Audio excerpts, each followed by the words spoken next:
Shabbat Shalom, great family of Yahshua. We have got praise Yahshua. We have got an exciting Sabbath service lined up today. Yeshua wanted us to come to you.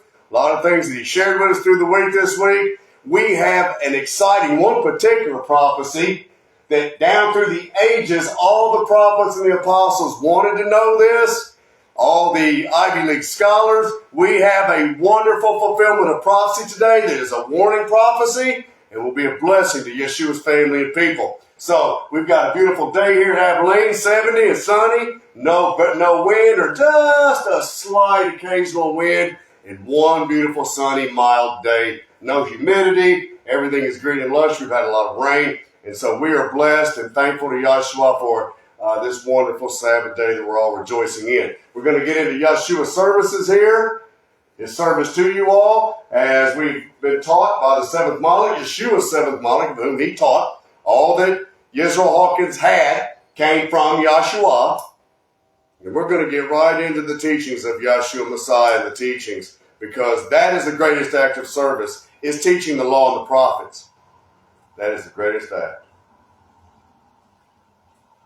The Sabbath day of Yahshua makes it all worthwhile. Yes, Yadin? Yes. Praise Yahshua for the Sabbath day. You are? And I'm going to have Yahadin. One moment. Let's give this a second here. Light the menorah, and these are in honor of 7 people here at the house of Yahshua, the house of Micaiah Eternal. I am Micaiah. This is my family, my house. Yahshua being the father and the head over this family in this house here. The theme of this house is Matthew 16:18.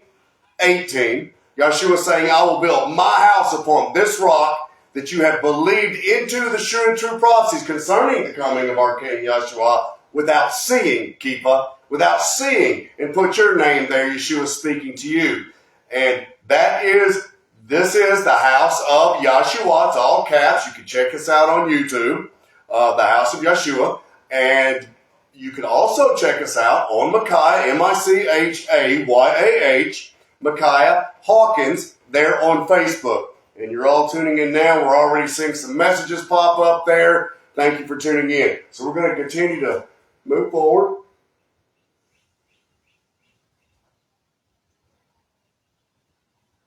And I do believe that coal's ready. If you'll go ahead, Yadin, and we will honor. These are all 7 men, women, a child who've joined themselves in this work at this last as seeds of Yahshua to bring forward our Father, our husbandman, our big brother and friend, all being all things to all men, Yahshua, the King of all kings. They are living.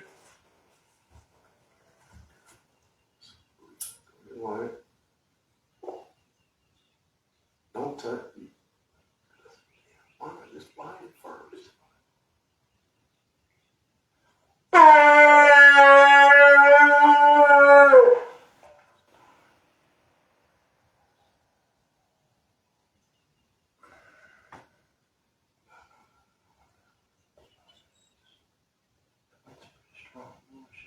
I'm going to shut that door there. I'm going to shut that back door. We have a cross breeze. Like I said, the weather is so wonderful here today at the house of Yahshua, and we are in Clyde, Texas, 79510. I am the Micaiah of Revelations chapter 12. And we work together to bring forth Yahshua. They make war at the house of Yahweh Hallel.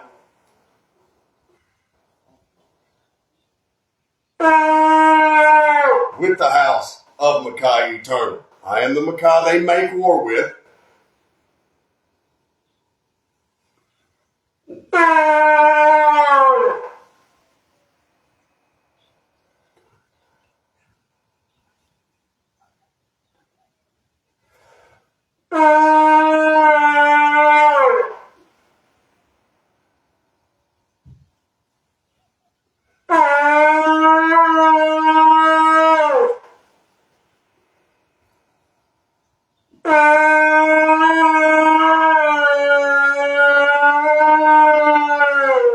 Praise Yahshua. Praise Yahshua. Praise Yahshua. And again, like I said, we represent that Micaiah, that house, that faithful bride of Yeshua, to bring forward Yeshua. And this house and family is the Revelation 12 Micaiah. We bring forward the testimonies of Yeshua, Messiah, our King. They thought to throw their brother and friend and servant out. As I was sent to a meeting to those priests, the same way Yeshua had others sent to the Pharisees there, he has done the same thing. The leadership on the hill has become Pharisaical priests of Baal.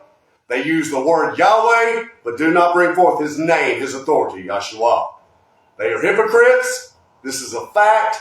This is the house of Yeshua, Matthew 16:18, that he is now building his family and his house upon. That rock. Those here who believe into him without having to see. But we have seen, and we've got some great prophecies concerning that, believing in that seeing today. Okay? We're going to go ahead and place the coals, the incense on the coal of fire here in honor of Yeshua, as it is written in the book of Malachi, that every family is going to honor Yeshua by burning incense in their houses. There will be a house of Yeshua on every corner. He is the house of the living Father. Mankind has been made in the express likeness and image of the Creator, and Yeshua is that express likeness. He is a man among us, is he who serves. And we know what's going on there on that hill. Those gates of Sheol, Hosea 11 and verse 10. Okay, so we'll go ahead and get started with an opening prayer. God, would you please lead us with an opening prayer to glorify our King, Yeshua? Father Yeshua, we come before you and we thank you for being here. We come forward and asking you that you give us the wisdom and understanding how to bring forward what you would want us to say in the message, in the glad tidings to your sheep up there on the hill, and to any of those that hear anywhere on the sea of glass that would come and serve you. But we ask you that you would help us and bring forward that was in prophecy concerning these events and things that are coming, and concerning the things that you want, Yeshua, that are right now, and the things that will be. These things that you want that have to be into the minds of those that of your sheep that can come out of there, but also to let those everywhere see and understand that your will be done. It's what will be, and it is what is going to be. It is going to be your will, Yeshua, and that is the way it's going to be. Whether they like it or not, it's going to be, you're going to be brought forward, Yeshua, and honored. Hosanna to your name, Yeshua. Hosanna. Praise to your name. Praise Hallelujah, Yeshua, our King. Hallelujah, Yeshua. Get ready. Get your pen and paper ready. Exciting law, prophecy, service, Sabbath service for you today. Let's go. Oh. Again, I am Micaiah Yacob, the Micaiah of Revelation 12, my friend and big brother and father figure, teacher, a priest after the order of Melchizedek, priest after the order of Melchizedek, the great Yahadin Yeshua Yisrael. We are coming to you today as the two olive trees, one on both sides of the lamp, Zechariah or Zechariah in Hebrew for your notes. We are the olive trees bringing forward the message of the kingdom of Yeshua, our King. We bring forward as the seed of Yeshua, which is the one true seed of the two witnesses, the seed of Israel, the seed of the sixth and seventh Malach, that one seed of both of them. Pastor saying that Jacob repented there at the end, and that body there of those two witnesses being the literal offspring and seed of Yeshua, the fulfillment of the Creator's promise to Abraham. So, again, They thought to throw their brother out when Yeshua sent me to them to herald in his kingdom and to let them rejoice and know that he has come. Pastor said Yeshua called him on the phone, that he is a man, that he was no taller than him, and that he is here. Receive him into your heart and mind. Yeshua is here. He's here in Clyde, Texas, 79510. He sits upon the house of Yahweh Hillel, only in judgment right now. Matthew 22:10, side note G4. They are the mixture tree. Yeshua himself said it there. Matthew 22 and verse 10, side note G4. You can't change it. You can laugh and giggle. You can send little girls and women to the lectern. No lion or bastard he-goat can change it. You're through. You are done. And I'm just a disclaimer. I'm telling you what's written in the life-giving Bible, scriptures, prophecy, even in the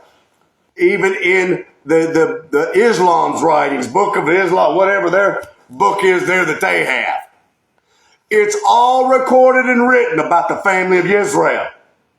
And that family belongs solely to Yeshua. And all choices and decisions made by King Yeshua in the law and the prophets are going to go. They will be honored. And those who will not honor his choices and decisions will go also away forever.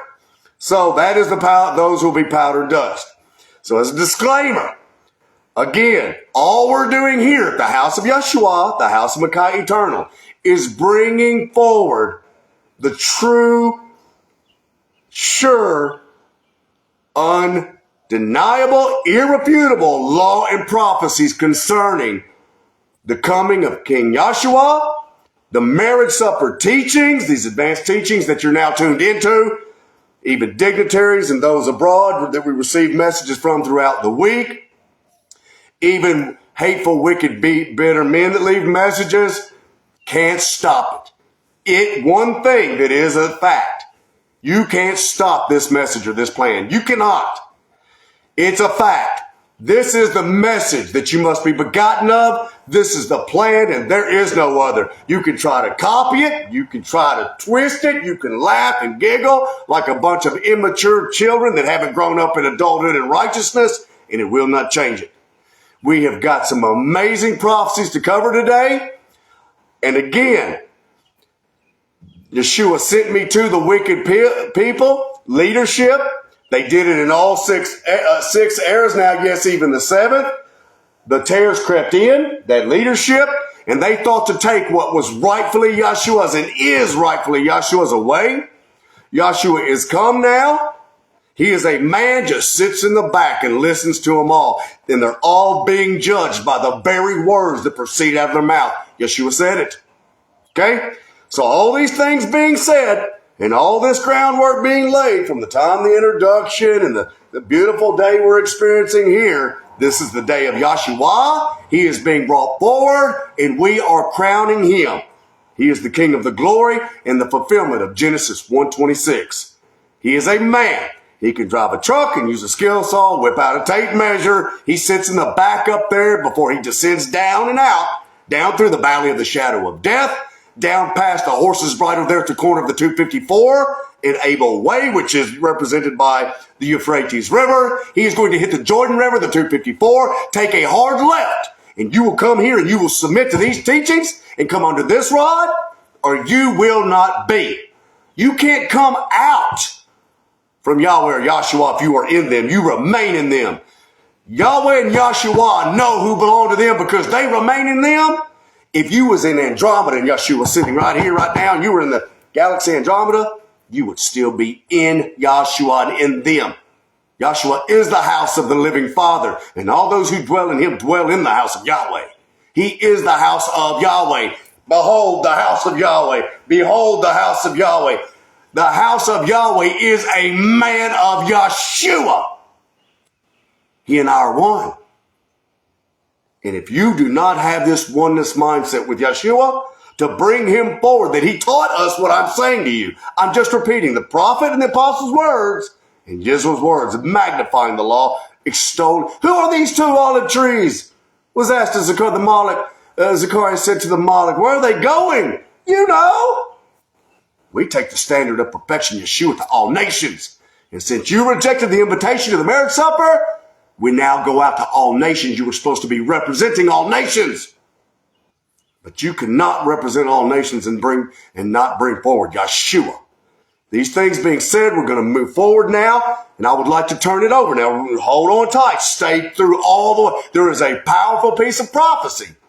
And from this point on through the feast, even all the way through the real Omer count, it is going to go quick. You've got to keep a whole Tekufa season here. You must keep a whole Tekufa season here. Hillel knows that. She's up there also amongst the stones of fire, and we've got some powerful stuff to bring today. Stay tuned. All these things being said, it's my privilege and honor to turn the class over, Yeshua's Sabbath service, over to a priest after the order of Melchizedek, Yahadin, Yeshua, Yisrael. Yahadin, would you please guide us? Shalom, everyone. We're bringing forward today the title of the Glad Tidings here today are Slaying the Giant. And we're bringing forward our theme here, Yeshua's theme here, is slaying the giant. Go ahead. And with that, we're going to bring forward prophecy and expose on the hill. Remember, on the hill is Beth Arwen. It's the house of the wicked. Remember their lineup, using women and children, using the wicked leadership is using them to bring forward Hillel's mindset frequency and to achieve the things that she wants to achieve and keep captive the sheep that belong to Yeshua over there, which she will fail in being able to keep those sheep. We do want you. We're going to go forward now into Isaiah right now. So if you open your books right now, the book of Yeshua now. Powerful prophecy, and we are going to do a review. Stay tuned through the whole thing. We've got some really powerful. Yahadin has got a teacher has some really powerful things here. Isaiah. We're going to chapter 14, and that's on page 538. And we're going to go into the same thing, that the parallel when David faced the giant, in the sense right now that Yeshua it helped David to slay the giant. Once again, we're asking Yeshua's help into slaying the giant in this, for all the errors who has come against mankind, which is Hillel, that's Father Yahweh's ex-wife. And so we're slaying the myths, and we're slaying through prophecy, exposing and binding. Yeshua's servant Micaiah will be binding Hillel. And so we're going into exposing this giant here with this, and why they're having their lineups, and all prophecy and all the errors it's been written in there on who this person is, and all the errors. This one closest frequency that is the frequency of Hillel, and she has been identified by the servants of Yahshua down the house here. Of Micaiah Eternal, the Lamb's bride. This is the house of Yahshua. My man's house is also the house of his bride. Yes. So if we're looking at 14 now, we're starting at verse 11. It says, your pomp, pride is brought down to the grave. It's Isaiah 14 and verse 11 for your notes. Your pomp, pride is brought down to the grave, Sheol. And remember that word Sheol is Hosea 11 and verse 10. Sheol, the grave, is spoken of as being on the hill in the latter days. Go ahead. With the sound of your harps, the worm or maggot is spread under you. Like what's going up on the hill, they play their instruments and all their sounds, but it's detestable in the hearing of Yeshua right now. It's as maggots, the sound of maggots is spread under you, and the worms cover you. Because the worms are going to cover you, because you're not bringing our King Yeshua forward. You're only bringing what you want on the hill, like they wanted in Genesis, your own way forward. It's not going to be the female headship which you're brought forward again today. It never will be accepted, the female headship. Never, ever. That was allowed for 6,000 years. It's over with. If that's where you want to stay and follow, keep up there with them. This is only for the believers, the 5 wise who are going to come out, Revelation says, to meet the bridegroom, out from the deception, who will remain in Yeshua. They remain in him and in the Creator Yahweh. They are one. You can't ever leave away from the house of Yahweh as long as you're bringing forward Yeshua. It doesn't matter what you go, what you do, or what you say. If you are bringing forward the King, the man, among you all, sitting up there is he who serves. If you can't realize he's a man, there's no hope of salvation for creation or for any other man or woman or child. None. There's no hope for your family if you cannot realize Yeshua is a man who has walked the earth for 2,000 years, sitting on that hill, just judging. Go ahead.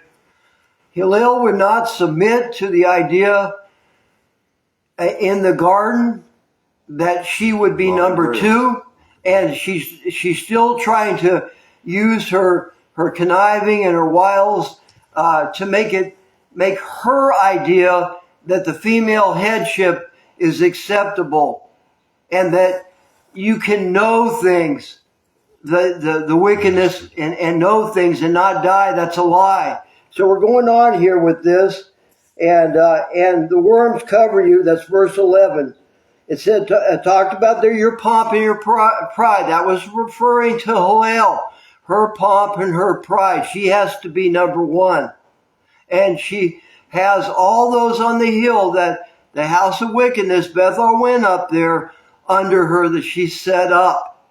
It doesn't matter if they laugh. Just like Yeketskia said, chapters 1 through 3 of Yeketskia expressly and mainly, but all throughout the book, he made mention of 4 beast men, which are mentioned in Zechariah chapter 1, Daniel chapter 8, Revelation 17, all through the book of Jeremiah as well. Those 4 horns of the altar that were spoken of today, and we'll get to that.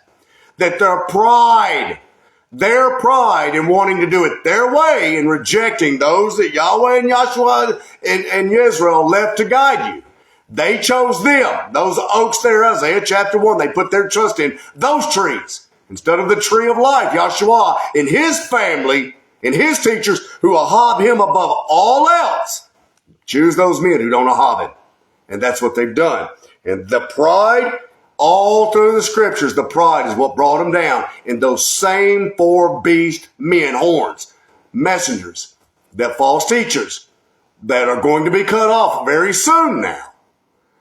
Their pride brought them down, and anyone who follows them, it will always be known that your own pride in that congregation of the 5 foolish also brought you down, that pride. Go ahead. Yeshua foundation is that seed, the mustard seed, the greatest of the trees that grows into the greatest, and everyone, all Praise things, Yahshua. all creation rests on the branches and on that tree. Okay, so we're going on here now to verse 12, how you have fallen from heaven. And we look at the side footnote there, it says how, that is Satan is cast down in the middle of tribulation. And that, so that's how we know where we're at. because she's downcast. She's downcast. She's cast down. That means she now is downcast, meaning, man, my time is almost up. Now I'll bring forth little girls and women in a little laughing, giggling, in the most serious time in the history of mankind, of the creation of mankind, in the glorification of Yahshua and his being brought forth in the marriage supper to deceive what little bit inside the body, because Moshe 3:2, Yahweh is not dealing with, nor is he allowing anyone else to be dealt with, except for the baptized members who've entered into a baptismal written covenant. No one else is being written to or talked about or discussed or prophesied to. They can't be. This message is expressly for the baptized members of the seventh era for the wise. 5 wise who will come out of the deception. Out. Okay? Go ahead. Okay, continuing. She's downcast, and she is. She knows, and we're going to prove that today. Go ahead. Continuing verse 12. How have you fallen from heaven? The footnote there on V is meaning to fall, divide, fail, fall away, lying, overthrow, perish, made to rot, slay, smite out, throw down. It says, how you have fallen from heaven, O Hillel, Lucifer, Aphrodite, Venus, child of the light. How you are cut down to the ground, you who weaken the nations, and all the errors. Well, throw down, cast her down. There. That's 8059 on the mailbox here at the house of Yahshua, the house of Micaiah Eternal, coming from Strong's Hebrew 8058, and it means to throw her down, to cast her down. So who is doing the teachings that are throwing her down and casting her down? The representatives of Yahshua, who is at one with Yahweh. Yahweh cast her out and down and threw her down. Strong, right there in your footnote now. Strong's Hebrew. Is this a coincidence? 8059, a year of Jubilee. For those who are jubilant in this joyous message and glad tidings out of the east that make the he-goat and those 4 horns tremble. Yes, because there is no other plan. You can't mock it, you can't copy it, you can't steal it, you can't twist it. The prophecies are only for the believers, and if you are not one, turn it off. But everybody gather here, go look and see what occurs. And what I told you all, what Noah told them for 100 years. Go ahead. Okay, going on now. 58. We're in 12. How you are cut down to the ground, you who weaken the nations, and all the errors. Verse 13. For you have said in your heart, that's her mind, I will ascend above the heavens. I lift my prideful self up. We see that ascending above being the pride. And they their meanings of the names or the name God are, and then to exalt oneself. And A means the desire to be over above. She wants to be over and those above. Those gods Yahshua. Of silver and gold on the hill that she's controlling, that I've got all this big business and this money, and I'm in touch with all the geopolitical outside Roman soldiers in the beastly system. We're making an image to the beastly system. We're courageous. We got courage to do wickedness. But we don't got no courage to stand for righteousness in Yahshua and this true message that we know. We know, and Yahshua knows we know. But Yahshua is come sitting in the back there. You just turn a blind eye to it. Don't even want to mention Yeshua. Those are your gods you're following. That's their mindset, and you've made an image of those same men that are leading you. It's the same mindset that Cain had, following murder. That's easy. Warfare. That way is easy and broad. Anybody can follow in wicked courage to follow those men. Let's go up and get a burger and a snack and go to Yahweh, Mary. Ain't no persecution up there. Go ahead. She said in her heart and mind, I will ascend above the heavens, and then I will raise my throne above the stars of Yahshua. She in the garden. But above the teachers of Yahshua. You can put Yahshua's name there in verse 13. They're one. Go ahead. They're one. He has become Yahweh, Genesis 1:26. You're going to look in the mirror one day. It might take you 1,000,000 years, but you're going to see Yahweh one day. You be Yahweh to me, and I'll be Yahweh to you. Yahshua is now become Yahweh. Go ahead. Just like in the garden, in her mindset there in the garden, she couldn't stand that one day Yahshua would be in control and that she would have to submit to Yahshua. So all through the eras now, she's done her best through warfare and murder and the serpent seed line, Cain, down through the nations, and where her seed line is scattered in to go on and accomplish that murder and killing. Okay, so we're going on now. I will raise my throne above the stars of Yahshua. The teachers, go ahead. Revelations 21. That means and the footnote there be 12 gatekeepers. Right, to exalt oneself And then I will sit in the highest place on the holy mountain of the congregation on the hill. I will sit. Now that word sit there, verse 13, we're in Isaiah chapter 14 and verse 13. And we have moved over to page 539 for your book, for your notes, your book of Yahweh Yeshua, your life-giving book there. I will sit means, the word sit there means to be enthroned.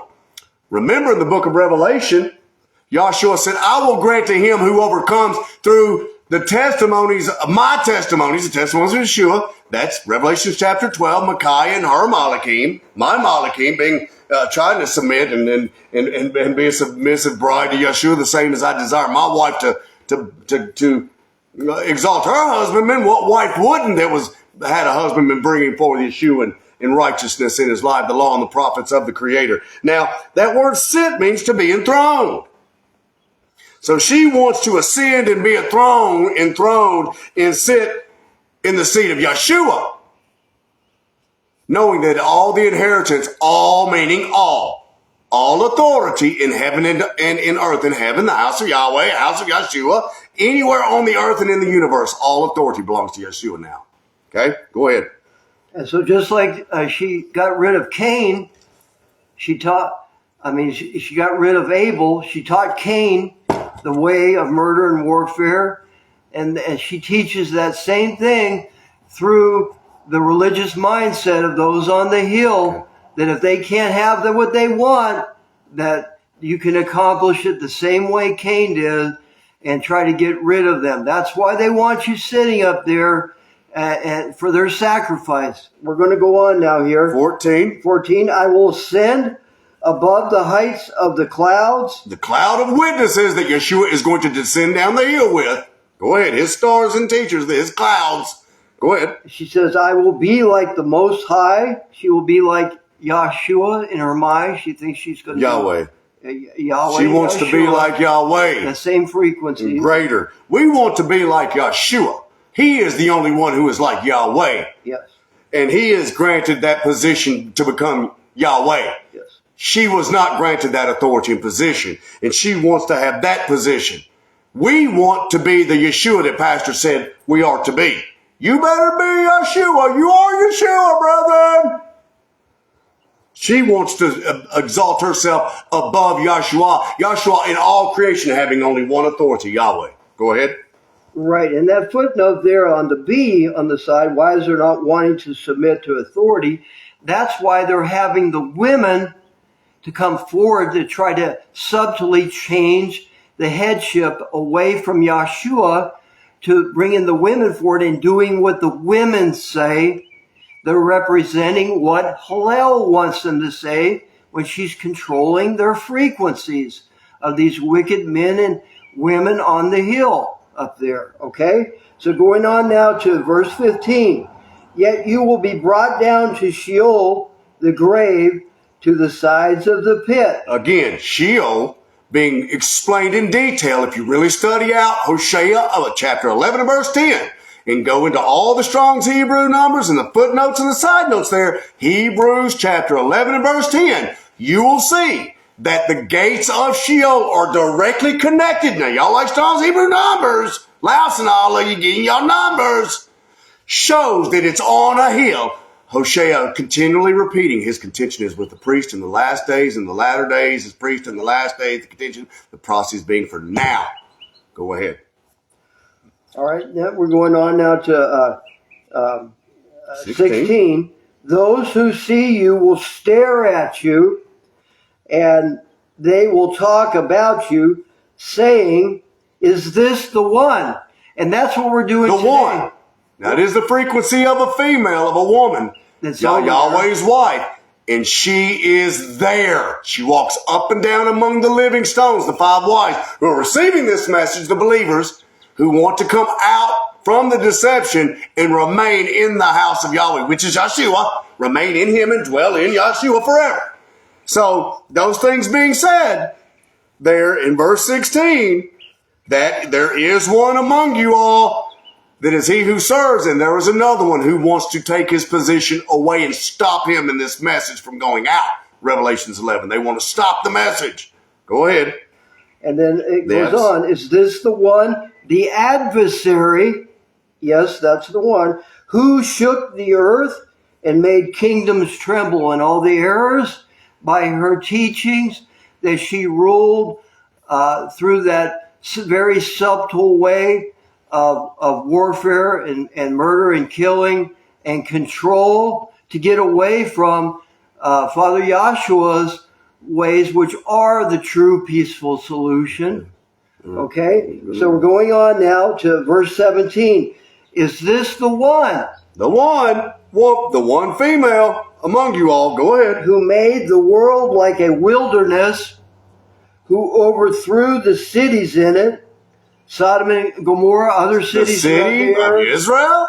The city of Israel is judgment and sentencing begins with the house on the hill. That mixture. I'm going to teach you 22:10, side note G4. Go ahead. And then it says, and who would not let her captives go free? Would not let her captives go free. And we will be talking about that more. Hold on tight. We're going to reveal to you who that one is. Know this. Quick testimony. Revelations chapter 12. It says there towards the end of that chapter that the bride overcame Micaiah and her Malachim that we hear overcame them. Who is the them? Moshe 3:29. No, the family, 5 wise and 5 foolish. Yeshua didn't come to bring peace, but a sword, a message. This is the message. He's come with that authority in. I'm his servant and his slave. We here are his servants, his family, his bride, his sons and daughters. All will be gathered here, and then we will be going out to all nations under his headship and authority. And know this testimony now then that you can overcome with. When I was on the hill before those wicked leaders, bastards of Baal, thought to throw their servant out, being chomping at the bit, knowing I was the Micaiah and the prophecies, even before I did realizing it. And those 4 horns, when they decided to do it, just before, Yeshua was going to the blue building restroom and he was near me and he said, look over there. And I said, what? And he showed a woman in all white. Well, how better for Hillel to be clothed. It looked like she floated and then she came back. And I said, what, a woman? He looked at me, he goes, Micaiah. He shook his head like that. I said, really? He went, yes, really. And I knew then, and boy, you talk about deep, heavy. Yes, this is the full weight and measure. This is the full of it. This is that, the 2 witnesses telling you that. And that corresponds to verse 25 and 26 when he says, I will break the Assyrian. The footnote is the people with the mark. And then we're going to go more into that. Definitely here in a moment, but go ahead, Yadin. Go ahead and read it, and we'll read it again here momentarily, but go ahead, Yadin. That I will break the Assyrian in my land. Now we're in verse 25, Isaiah 14 and verse 25 on 539 in your book of Yahweh Yeshua. Go ahead. And upon my mountains tread him underfoot, then his yoke... My mountain! Those with the mark on my mountain, tread him underfoot. Go ahead. Then his yoke will be removed from them, and his burden removed from their shoulders. Wow, is this a burdensome stone? Is this message burden to you? Go ahead. Verse 26, this is the purpose or plan. This is the plan to bring forward Yahshua and to reveal his adversaries. Behold, it was for this purpose that I came into this world. I, Micaiah Yaakov, came into this world to destroy the works of the adversaries of Yeshua Messiah. Whether you're on the hill, whether you're near, far, abroad, whether you're in another galaxy. Behold, I am come to destroy the works of those in opposition of my Father Yeshua Messiah. Go ahead. And stay tuned, because later on Micaiah is going to bring forward that particular one person over there that's influencing all the females over there and down through the ages. Okay. Read that last part of 26 and we'll come back to it. That is purpose upon the whole earth.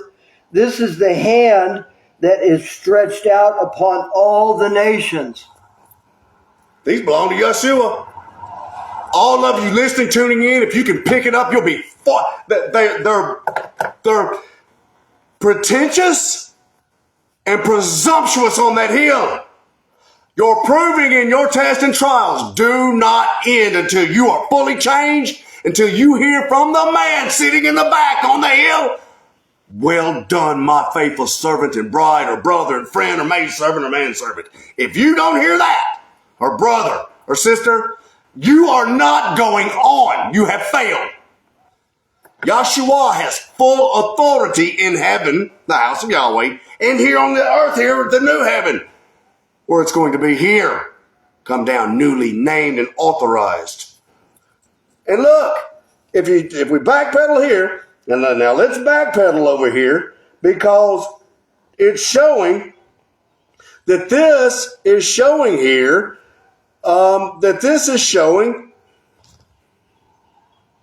in G1 there, he read in G1, I will sit. Now look up at verse 13 there, side note G1, and this is for the he-goat. And for anyone attached to him that thinks he's intelligent, that he is not a spiritual, scriptural, prophet, law, prophet, retard. If you don't think he's a retard, this is speaking of Jerusalem. G1, it says of those who dwell in Jerusalem in the last days. Look at the law-giving word and go to the he-goat and ask him, is this the city of Jerusalem now, or are we getting on a plane and flying over to Jerusalem? Go to your he-goat person, you. Go to the he-goat and ask him where Jerusalem is and see if he'll crawfish backwards like a goddamn liar. If he wants. And then look everybody in the face and say, my daddy never yelled at me. I am become your teacher, your father. I'm trying to save you. If you ain't five wise, go away. If you ain't scared that this is the truth, reverently, why you want to leave wicked messages? He ain't going to respond to them. He's going to delete them. If you ain't got nothing positive to say, Yeshua said don't let nothing come out of your mouth. And you ain't. You know why? Because now you know everything you've done in 3.5 years is fake, false, ugly, and it's failing, and it's going to fail, and you are coming to your end. That's why you lead in messages, Hillel. All right, moving forward now. We are going to do a review. Go ahead. Hillel has a lot to cover. Hillel has done nothing but bring forward her wicked leadership. And with that, she has brought forward nothing other than a witch's coven, and that is going along with her mindset that she wants the change in the headship away from Yahshua to a female headship. That's what she wants. The female headship's been the whole thing the whole way. A witch's coven. A witch's coven. Now keep these things in mind. This Isaiah chapter 14, this witch's coven, because we're going to cover that more. We're really going to be breaking down all these speakers. But we are going to be revealing who that one in Isaiah chapter 14, who is brought down this day. We're going to reveal and fulfill that prophecy here very soon. In this sermon today, Yeshua's Sabbath service to you all. All right, now, that first speaker today, the little girl, they brought up a few little girls like Yadin said. You got your notes there? Want to talk about, their theme was the strength of Yahweh. The strength of Yahweh is Yahshua. I can do all things only through Yahshua Messiah who strengthens me. It is written. That's Philippians 4:13 for your notes. Should be a common thing here. It does not say through Israel. It does not say through Yahweh. I can only accomplish I can't get to the source without Yahshua. He is the source and he's one with the source. He's a man. Of all the trillions of billions and zillions of microbes, of all the trillions of billions of beings, only one man has all authority, one being, and it's a man, mankind. Drive a truck, use a tape measure, use a skill saw. Can't believe it, can you? Then turn it off. You're not one of the believers. This is only as a disclaimer for the believers. The law and the prophets concerning Yahshua is only for the believers. Remember, Yahshua's frequency. He is the strength of the Creator. He is become one who can maintain the flesh of those who are these sure and true prophets I teach to you. He is the source frequency. The law and the prophets prove themselves. Father Yahweh, He is the living source. Now, that second one, that next speaker, that little girl, want to talk about obedience. Now, they don't know They don't understand. Play this side by side with the Hill service now, with Hillel, Yahweh Hillel service. Hosea saying there at 11:10, it would be chapter 11 and verse 10, it would be on the hill. The gates of Sheol would be in the last days, gives the ladder over and over and over his whole teachings. Remember, and then side note, I'm going to teach you 22:10, side note Jeep 4. Go ahead. Just remember that they're subtly using these the women and the children with this subtle frequency as the first speaker. Now, so that obedience that second speaker, little girl, spoke of, it might seem like the right thing to do at the time. Not seem like, it might not seem like, but it might not seem like the right thing, but the blessings will come. It's the right thing to do to come out from the deceivers, the deception, and come here. Yes. Revelations 18:4. It is the right thing. And we know who said Jerusalem is on the hill and who's training these little girls. We know. This is the internal 5 moons of war. This is it. You've got to come out from the deception. We're pulling you in to the house. The location will always, there's going to be a house of Yeshua, which is one with the Father, everywhere. But the house of Hillel right now is on the hill at the last. They took it over. Just like they did in all these other areas right here. This is the final time around. It shows that. That's easy to know. It's repeated again in the paralleling. But Revelation shows, and all the books and the prophets show, that it's points. Your names are written in the scriptures all throughout there. What you do, all you got to do is find it, namely Revelations. Remember the message, the glad tidings from the light coming from the menorah. These are just candles here, like they are on the hill. For the wicked, just lighting just candles. You look up and see the menorah behind us. It's the light of the message coming from Yeshua that's down here. It's not up there with the house of the wicked or some laughing hyenas and wicked people up there. Just Yahweh's strength is Yeshua. It is written, the law and the prophets, and not a word of the law and the prophets. The women kept texting the whole time that have joined themselves to this work. Couple of them here. Yes, even more so. But hey, nothing about the law of the prophets. They'll make mention of the word, but they won't expound and magnify. This is the marriage supper teachings. It's time. It's come. Okay? They're here waiting on Yeshua. The waiting is those here. We here are waiting for Yeshua to come down off the hill to come here. He already built this house with his own hand. I handed him the rafters up there. He was on a walkboard nailing rafters up. Yeshua is a man. And after 3 days and 3 nights, he was resurrected. He has walked this earth for 2,000 years. You cannot kill him. He will not die again. Yes, Amalek cried with a loud voice. He yelled as a father figure having the authority to do so in a hob for his children. Well, aren't my children your children?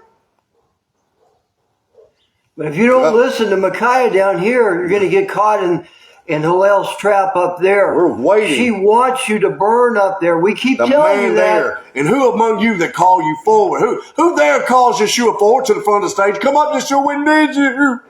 Instead, you laugh and giggle. Wouldn't say nothing about no husband when you got guiding you up there. I wouldn't make me. You bring a shame on him.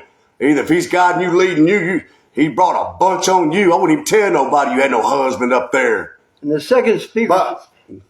Go ahead. The second speaker also went on to about prayer for resurrecting the dead.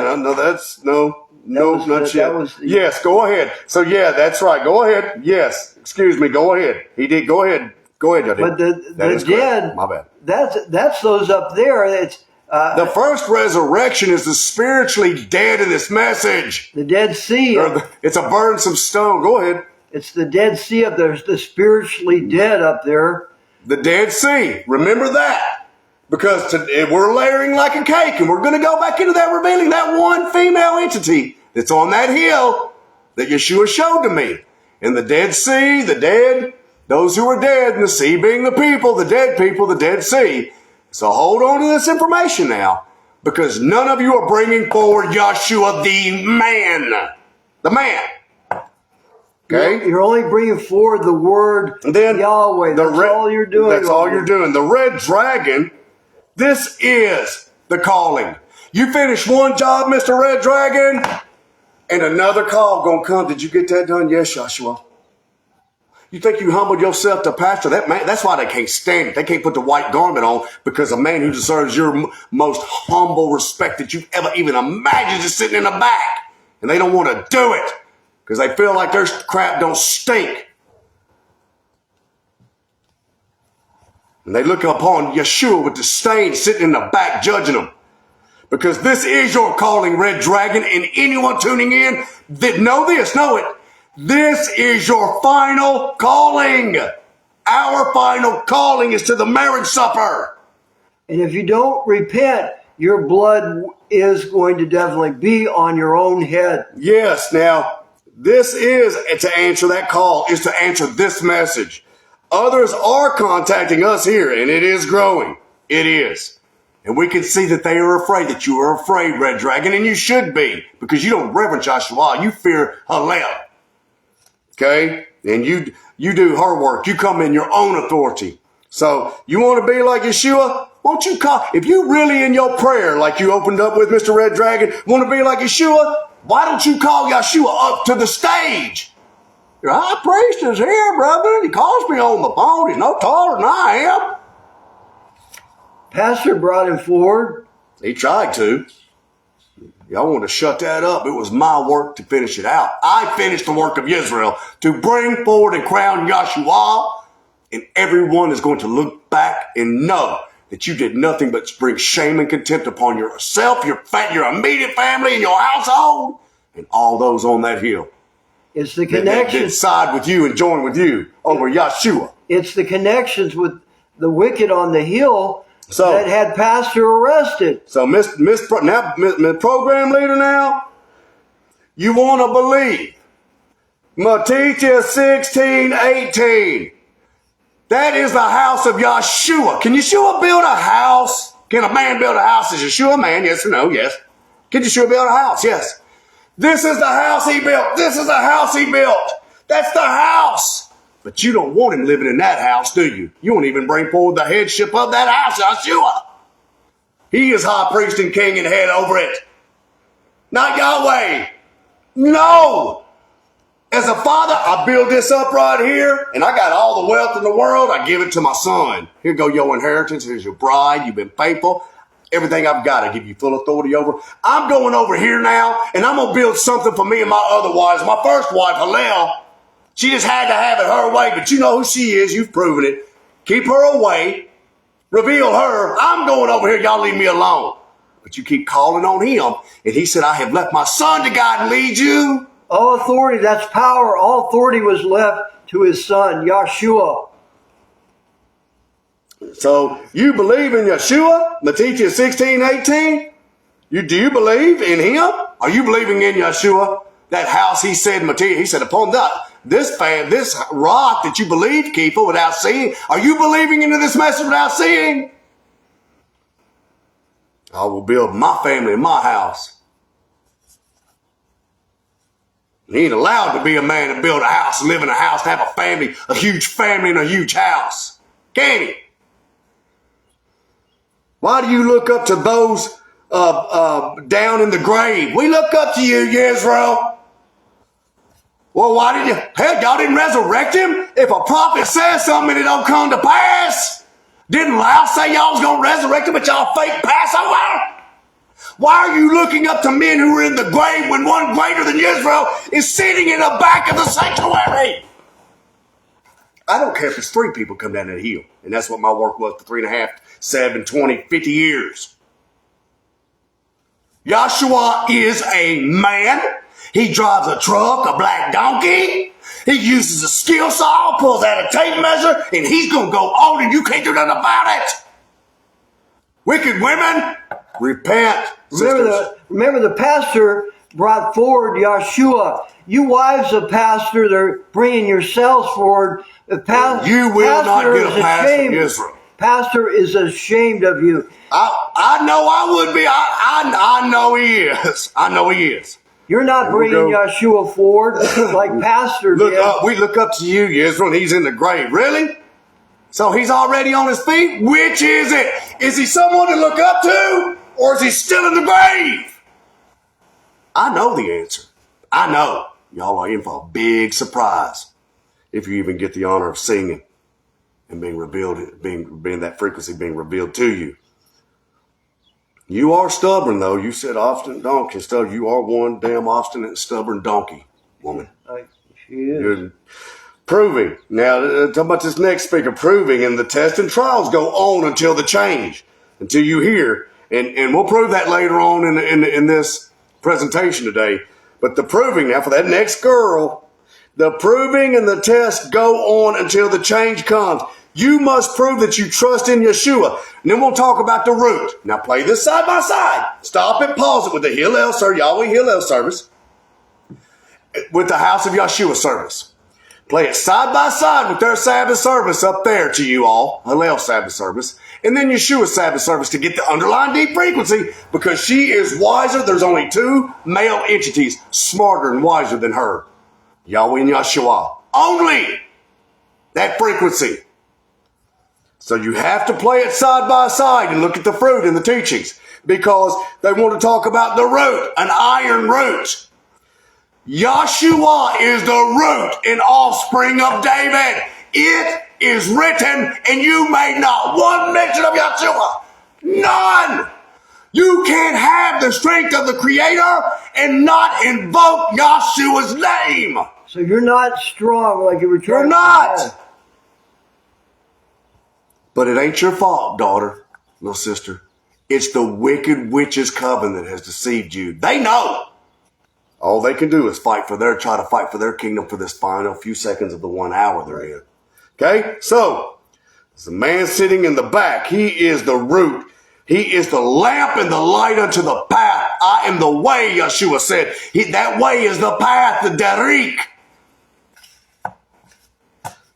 Stillness is that faithful without action. Faith without, what's that still, quiet voice? We're trying to get to be able to be at that still position. But a sheep can't lie still when they got wicked witches and bitches and wolves, evening wolves. That's in the book of Zephaniah. Constantly teaching them lies that Yeshua's not come. 1 John 5:20. Pastor, oh fools and slow of heart not to believe all the prophet Yisrael spoke. I left you, Micaiah. Yeshua's come. Yeshua has come, brothers and sisters, now. He's come. I know it. While they laugh and giggle. And stupid, nonsensical. No, the whole world's starving for Yeshua. We must prove all the way to the change. Iron roots? Isn't it a mixture of iron and clay, that fifth ruling empire they're trying to bring back and resurrect? It ain't going to go. You're not going to make another image to Rome by rejecting Yeshua. They're waiting on Yeshua to come too. They don't believe he ever came or that he's come yet. Your high priest is here. Calls me on the phone. Yes or no question. Ask them, try their spirits, and walk up to those leaders that you put your trust in, those oaks. Isaiah chapter 1. Ask them, do you believe Yisrael, all that Yisrael spoke? Pastor said Yeshua's come. He called him on the phone. Do you believe that, or was Pastor going insane, crazy? So what else did Pastor say that was insane and crazy then? Second speaker, courage. Need your help on this one here. Courage. Oh, my word. Yes. Now listen. As your overseer, me, Micaiah, Yaakov, as your overseer.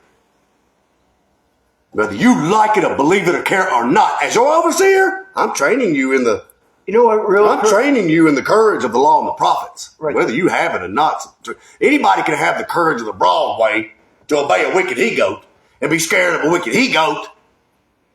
You prove that you don't have no courage today. Go ahead. Real courage is bringing Yeshua forward, not bringing and your husbandman, your husbandman or your relative your husbandman, forward. your true husbandman. The true husband. That Yeshua said 3 years ago. Yeah. Who that is. What I have stuck around here, but I have never in my life seen more wicked, deceiving, deceptive, lying, deceptive people. They're so deceptive. I've done more dirt than anybody on the whole hill, but they don't know it because my daddy protects me. And he told me this is Jerusalem, but I live in the city of Jerusalem. It's all here. All written from the beginning to the end. Satan is leading and guiding us up here, and we like it, and there'll be no consequences, and our children will know no suffering up here. It's really a mixture, that mindset of a mixture. Those who have no courage to bring forward Yeshua. None! And real courage is honoring what the pastor started. 2 doves. Well, that's a law. If a man can't afford 2 ewes, he got to bring forth 2 doves. I've got 2 ewes. And when I brought them here for my ram, I had one ram, the royal. I brought them 2 ewes here, and I saw the tag on their ear, and I looked at the tag numbers on their ear. 21. Just 777. Wow, that's 777, man. Told me who my brides are. If you can't afford 2 ewes, you need 2 doves. You can fake it all you want. You can't take a bar of soap and scrub the filth off of a man who hates Yeshua and is going into your mind and into you everywhere else, telling Yeshua you ain't come and you want to take part of Yeshua's kingdom and ascend and go on to Yahweh Shema, Yahweh Yeshua Shema, they're one. Can I call it Yeshua Shema? And think that man going to help you get there, or that you're going there with that man. That ain't courageous. That's filth. It ain't no goddamn bar of soap on earth can scrub it off. Only true repentance and coming out away from men like that can scrub that feeling off. That's what courage is. True repentance. That's a clean feeling to me. I hear this message and I'm a woman and I'm trying to talk about courage and what was just said, I just said to you was said to me. Was no damn body touching me again. Because I know Ajax can't take off what they got put on you now in your brain. As long as you're with a fake husband, then that's not courage. I can believe you need to repent. A red truck is green. All I want to still don't make that red truck green. A big red truck is a big red truck. The 4 horns. You talk about 4 horns. Now, they make their work appear righteous. You got that part right. They did. Now, here are those 4 horns. Here they are. And I know it's sad to you. But it is the 100% irrefutable, undisputable proof. One of them 4 horns is the he-goat. He traveled across the earth without touching it in a tour bus. And he thought he'd give me a blow, and I don't care. Because I know who I serve.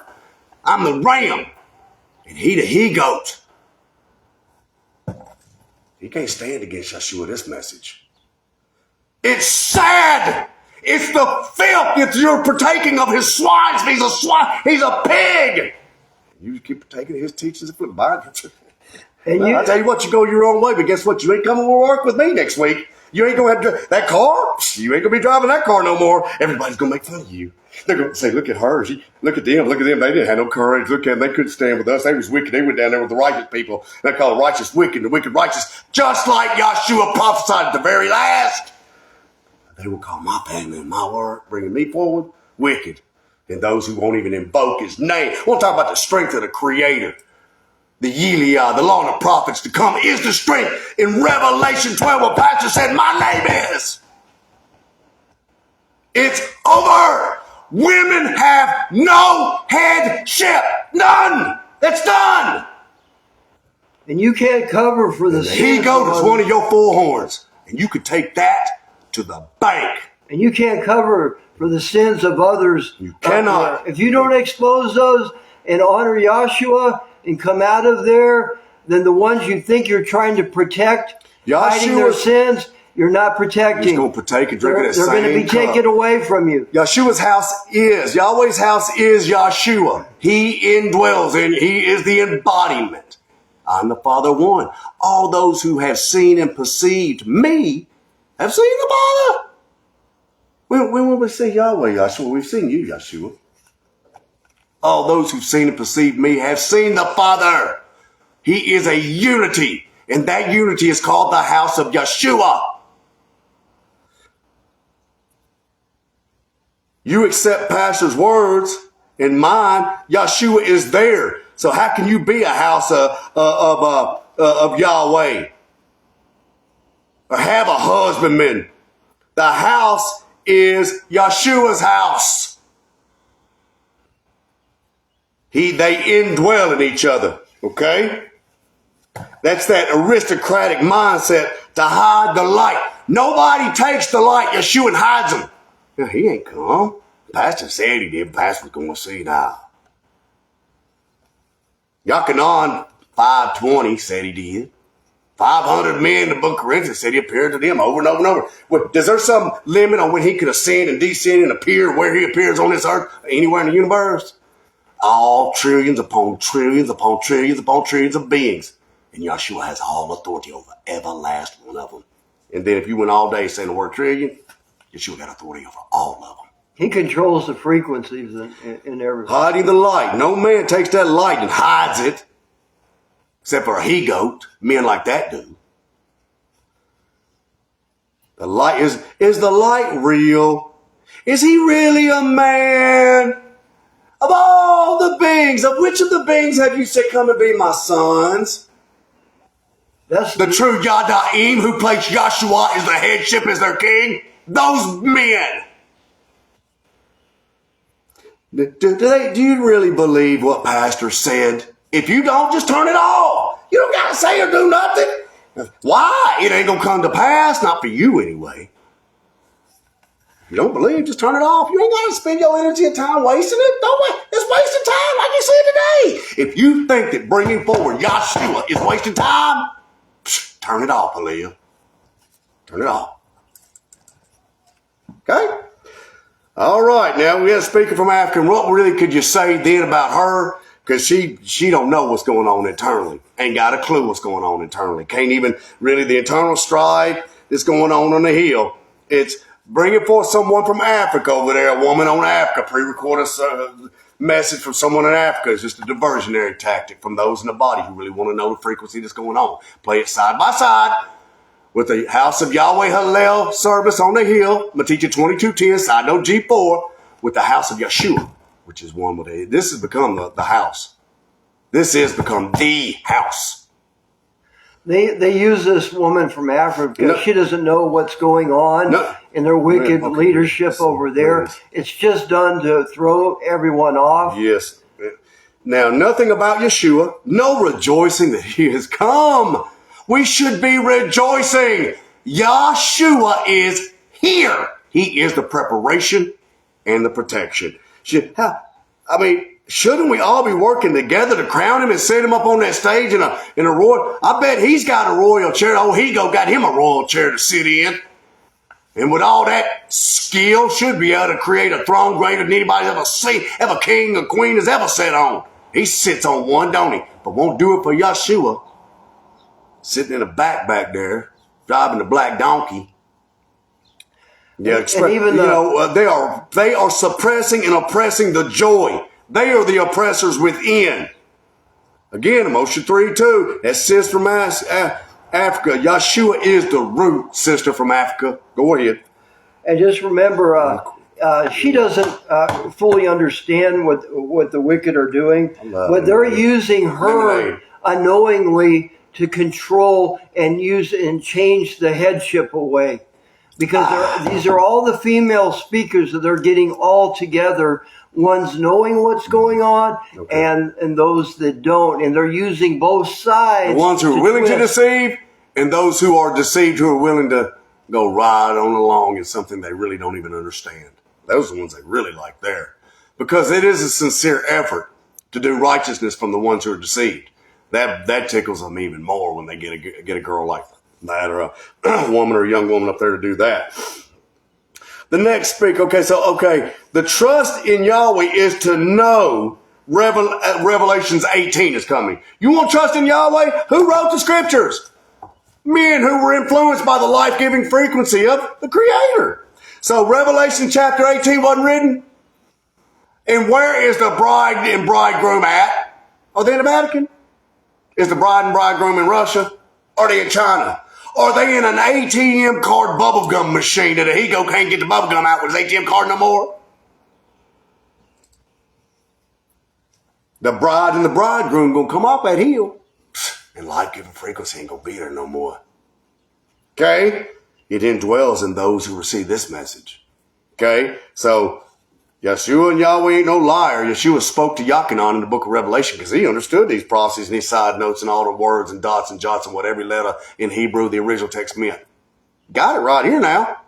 It's all right there. We're going to go more into the next speaker. The law and the prophets. The teachings to bring forth Yahshua and Yahweh's message is Yahshua, Yahweh's son. The message has always been to bring forward Yahshua, his son. I will make man in my likeness and image. I will give all authority to my son, Yahshua. He is the image. That is the message. Yisrael brought that message. This speaker just wants praise from head witch. That's all she wanted. Nothing about the husbandman, Yeshua. Nothing. No, your fasting don't bring anything unless you bring forward Yeshua. You're fasting for what? Yeshua? Was you fasting in honor to honor Yeshua Messiah, the King? He called me on the phone. He's here. Behold, I'm among you as he who serves. And the first thing they do, Pastor, go to sleep, take that sign down. We put it back up for you in honor of you, King Yeshua. That's your sign, King Yeshua.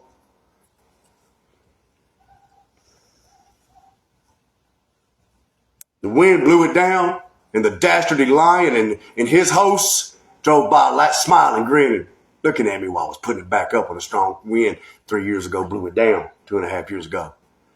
We braced it up. It ain't gonna be blown down again. Nothing about the husbandman, Yeshua, and then unless you bring forth Yeshua, it don't matter how much fasting you're doing. To believe in Yahweh is to believe into his son, Yeshua.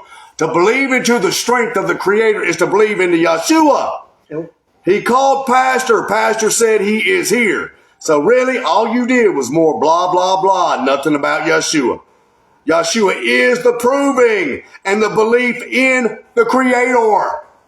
And remember, when you use the word Yahweh to hide Yeshua, that he is Yahweh's son, and he has the authority and power now. And to trust in him and to believe in Yeshua is to believe into the Creator. They are one. You're denying Yeshua when you do that. When you use the word Yahweh and not bring Yeshua forward, you're denying Yeshua. You're denying the Father and the Son. They're one. Yeshua strengthens me. How can you believe? Because Genesis 1:20, Yeshua is the man there, the fulfillment. Just judging all of you in the back there. Yeshua, listen carefully, he's not going to condemn anybody. Now listen carefully. And this is how crazy what the women, that's why they're not supposed to be teaching. Only in little groups teaching women, and only what the priest after the order of Melchizedek of Yeshua's teaching. Tell them to teach. Because listen carefully, sisters. Everyone, this is only for the 5 wise. Everybody else turn it off.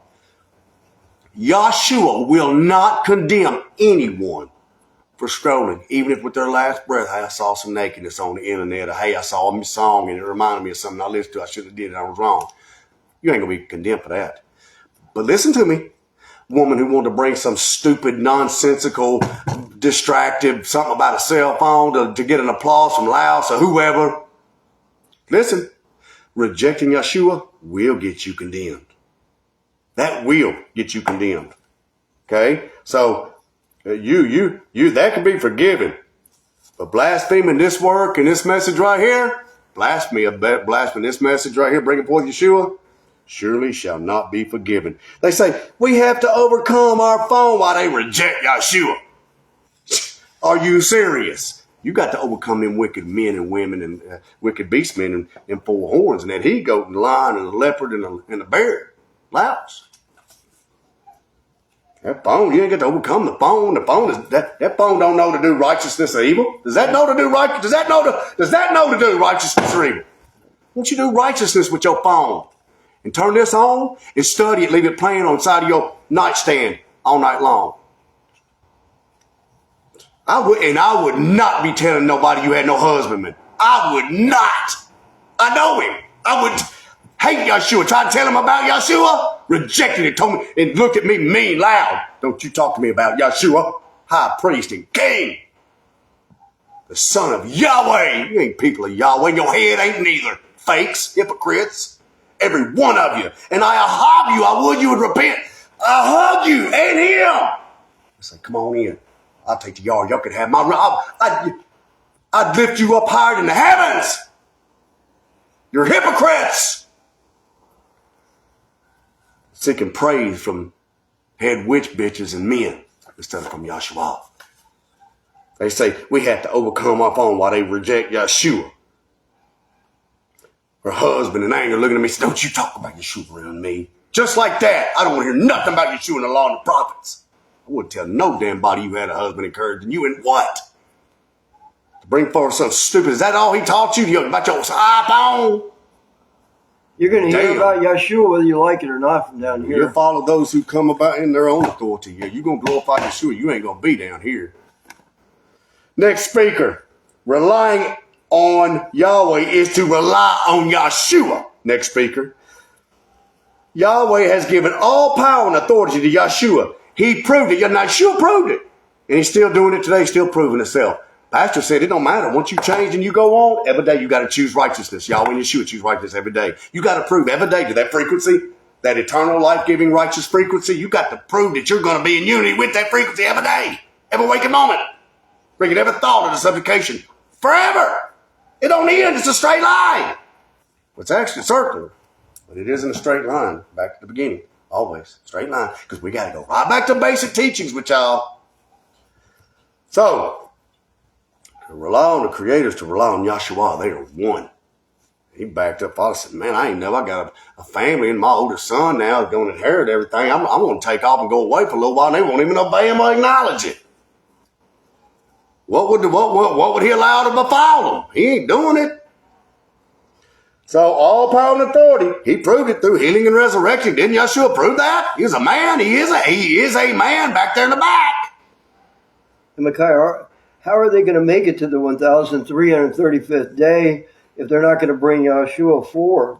You ain't no way you can make it to that day. We're getting that one more speaker. That's the next speaker. But he's right. You ain't no way you can make it to the 1,335th day. We've already had this conversation, and we're going to go into it again. But the key, here's the key.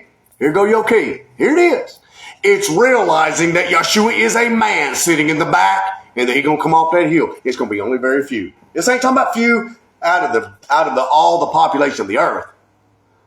Few out of the population of the worldly minded on the hill.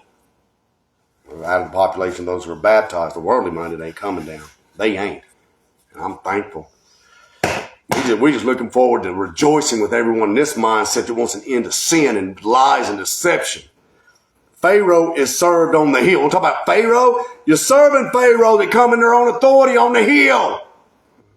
You serve and obey the wicked leadership instead of crossing over to this promised land of Yeshua. The 12 stones are out there. I already told you the 254 represents the Jordan. You got to come down that hill, down through the valley of the shadow of death, down past the horse's bottom where the lifeblood, the workers, and down there where the lifeblood is, down there where all them $40 a week paid dudes is down there in them bungalows working, living at. That you think you better than. You got to cross over that promised land and cross over to this promised land right here. This message is that promised land. Yeshua is the promised land. And you're going to have to cross over in your heart and mind and see it this way, perceive it this way, or you ain't going on. You're not. Yeshua's seed are here, and they are far fewer from that hill than y'all understand. They are. You must receive this message. I represent Gideon. We'll talk about Gideon. Do I represent Gideon? Yeah. I represent Gideon. The very few people. The dude that was on the earth We're going to go forward covering the earth like that dude Gideon asked to cover that skin. I think it was a sheep skin or a skin that was, he laid out a skin, an animal skin, I believe, on the ground. He said, if this be your will, Creator, Father Yahweh, let the dew cover this skin at night. The same way that few that come here joined with all the other few elected was chosen, the few from each era, that wicked tares crept into leadership position and they was afraid to let go of something, that if they let go far above what they thought they was holding on to like a little baby, the Father would have given them far more than they can imagine in authority, power, and glory and honor, but they just wouldn't let go of it. I represent the Gideon. And these people here gathered with me, of my forefathers and those who will gather here for the greatest end gathering in the history of mankind, will completely cover the earth like the morning dew that covered Gideon's garment that he laid down on the ground. Okay? All right. Was that soft and gentle enough for you all? Is Yeshua coming with power and authority? And he cried with a loud voice. Another man did. Would you expect to see a reed shaking in the wind? Yeah. They send a bunch of women because they're shaking like reeds in the wind up there. Okay, so that small group only belongs to Yeshua. And it will only take a few. You're right. Yekeskia chapter 17, it talks about this cedar tree house. It talks about a tender shoot that's taken off the topmost branch Israel, the seventh branch of the menorah, the topmost of all the seven Malachim here. With the highest office going on to be high priest. Why, Yeshua goes on to be Yahweh now. Huh. A little tender shoot. Wouldn't that be the house of Micaiah, a little cedar tree house? A cedar tree house? Right here? Y'all are in for a surprise. He uses the abase things, don't he? You're speaking it. You just won't accept it or receive it. And whether you accept it or receive it or not makes no difference, that it is so. And it shall always be so. It's written. All you're doing is securing your end as powder and dust and ashes in the soles of the feet of those here. When it's finally done, that day we'll go, we worked hard in the message to bring forth that work of Yeshua. That short work, that quick work. Here's our king. He's crowned. Now, can we go forward this year with our wives and children? Encourage. I represent Gideon. It ain't but a small. You can't get chapter says it's not going to take a very few to overthrow that, topple that crap up there on the hill by them weak, presumptuous people. It says won't take and know this, throughout the millennial reign. Anybody who won't choose righteousness every day, even after you've been changed over, Yeshua got authority to bring your ass to an end. Don't think because you got it, even in 1,000 years from now, if you got it on the 18 of that 1,000 years, and you don't remain humble like a little humble wife and bride toward Yeshua, it'll be taken away from you. Now, in 10,000 years, if you don't remain a humble bride, and you presumptuous and think you've made it, Yeshua just going to walk up and say, cast him out of here. And guess who's going to be much obliged to do it? We're through with the woman headship. It ain't no more. It is no more. No more divorce. No more arguing with your head. Nope. No more abortion. No more running around with your veils off. We're going to get to that in a minute. The greatest teacher is there. You want to talk about the greatest teacher? Is he in the grave? Are you looking up on the sky like a fly? We look up to you. Was he a fly on the ceiling? The greatest teacher is there, but you are without a teacher, you say, because you reject him and those he sent, Yeshua, and those he sent to you. We can tell you listening, we hear you're going to be led by Yeshua, and you're going to cross over the Jordan to these living stones here. The stones here are living, and you're going to cross over these stones here, these 12 stones here, or you ain't going on. Okay? I represent that Gideon. The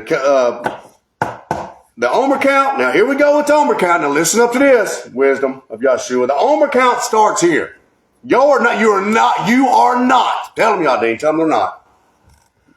You're not in an. The Omer account is the real one's down here. It's not with the fake one on the hill up there. So Passover is scheduled for 5:13. Yeshua's Memorial 5:12. It'll always be on the second evening.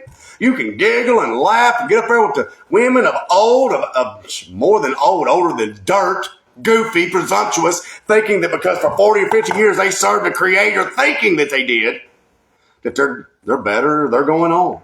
Yahshua is no respecter of persons. He and the Father are one. He does not care if you've been there for 100 years serving. He don't. Not one iota. Don't care who your mama, daddy, brother, or sister are. Everybody's being judged on an individual basis, and it does not matter how long you have entered into that baptismal covenant. Don't. It makes no difference. You just got baptized at Passover? No, not Passover. Please forgive me, but know this. Those priests on the hill and priestesses have no authority to baptize anyone. Also know this. Anyone baptized on that hill, from the time they thought to threw his slave and servant Micaiah out, all you did was got dipped in some water, took a bath. But all those baptized before pastor went to sleep and before they thought to throw their servant Micaiah and they slave, I'm your slave and servant. I hop you. I'm telling you, every man, woman, and child up there, it's my will. Everybody will listen to this message and make it. I'll hop everyone. I'll scrub every one of your feet. Come on down here for Yeshua's memorial. I'll line you up and scrub every one of your feet. Like Pastor said, with my tongue. If it'll save your life. But if you want a reed shaking in the wind or somebody going to lie to you like a lion or an incestuous he-goat, you got life jacked up. I ain't the one. The home account starts down here. The living Father is Yahshua, and you will not make it to the home account of the 1,335th day unless you accept this message here. This is the life-giving message that Yahshua is come. He's on that hill, and he looked at me, and I pulled out my pocket bag and look. 1,290. That's my number, Yeshua. Been closer to him than any other man in the past 20 years I've ever been in my life. He's not even my own daddy.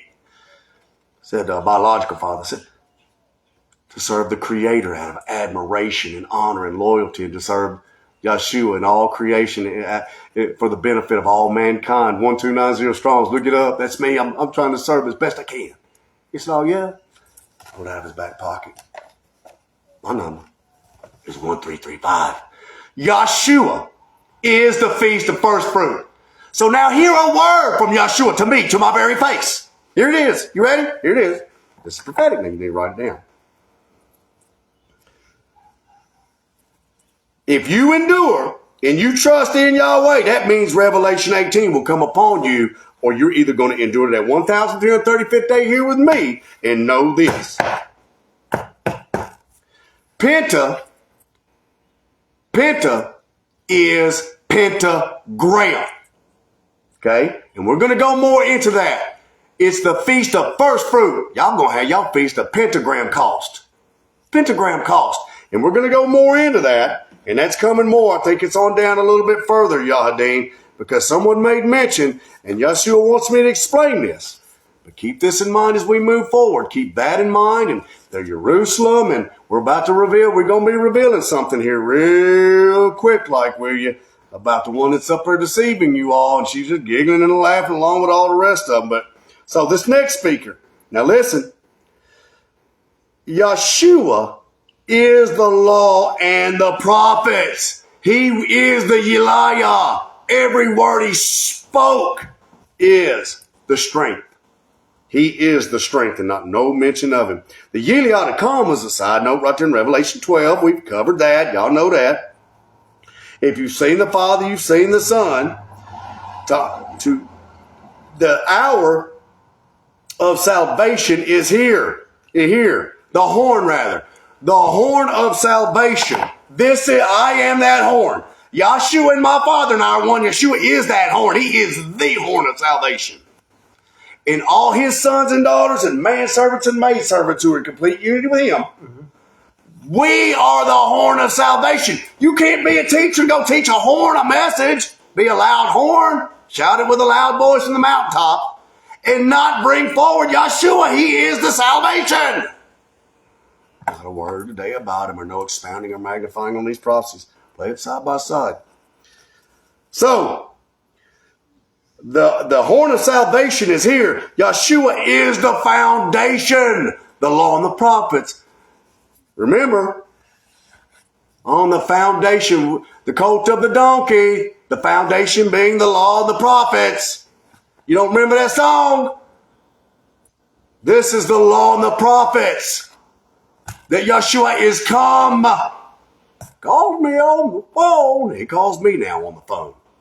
And I met with him this week, and we're about to go into that here. We'll go more into that Penta. But now, to believe in Yahweh and his strength is to believe in the law and the prophets. Well, the prophet Jeremiah said in 23:19, a whirlwind is coming. And then in 23:20 it says, upon my people who will understand it clearly. You know why you're understanding it clearly? Because I'm sent to explain it to you what he told me to tell you. So that you and your family don't burn in Revelation 2:18. It starts and begins at, I've given you the line upon line. And when it comes, you're going to go, man, he tried to tell us. You're going to sustain a loss. If you do not receive the message,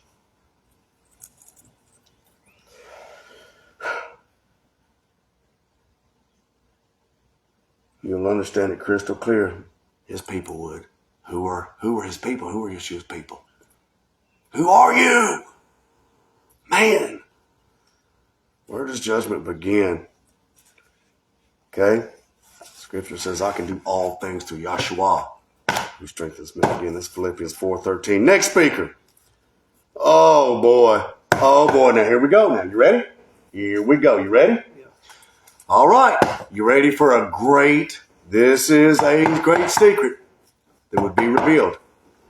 Remember, Yeshua pointed out a particular female entity that was up there on the hill, yes? Yeah. So we're going to go into this next speaker. And this next speaker wants to confuse you more than any female speaker has ever wanted to confuse anyone. Ever. It's her desire to confuse you. Okay? This is that frequency. We're going to reveal to you this. That one that was made mention of in Isaiah chapter 14. Behold, this speaker is that one that we're about to cover now in the review.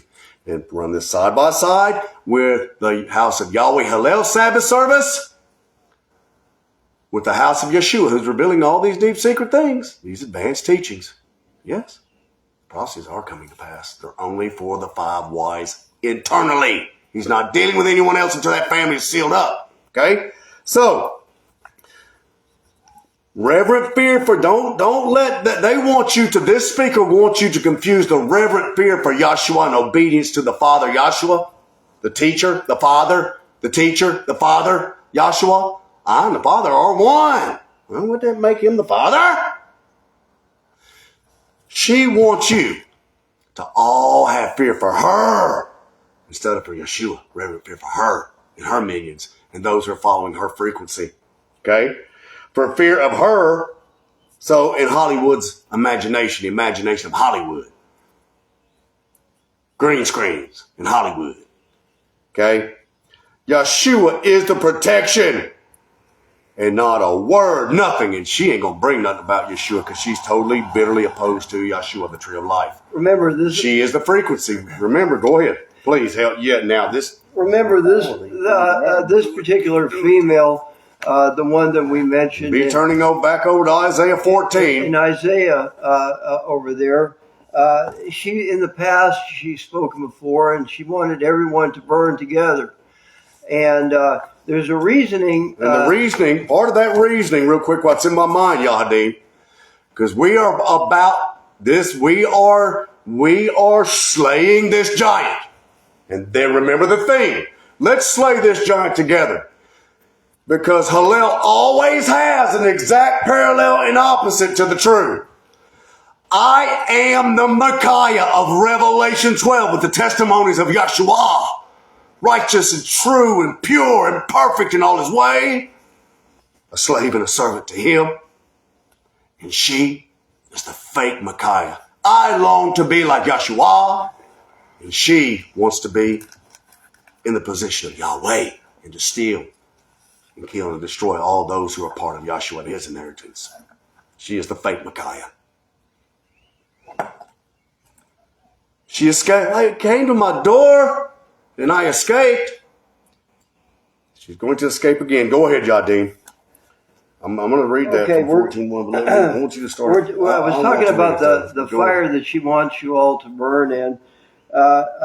She also today she had mentioned. Now listen carefully. We are going into overtime today.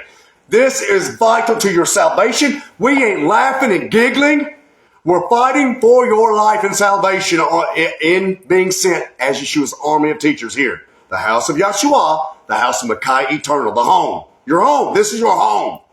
You can stand on these true prophecies on the sea of glass with me, as the rest of the multitudes already crossed over the river yard and the spiritual river yard in that frequency, who are alive forevermore. Now you spiritually dead on the hill, better receive it. Go ahead.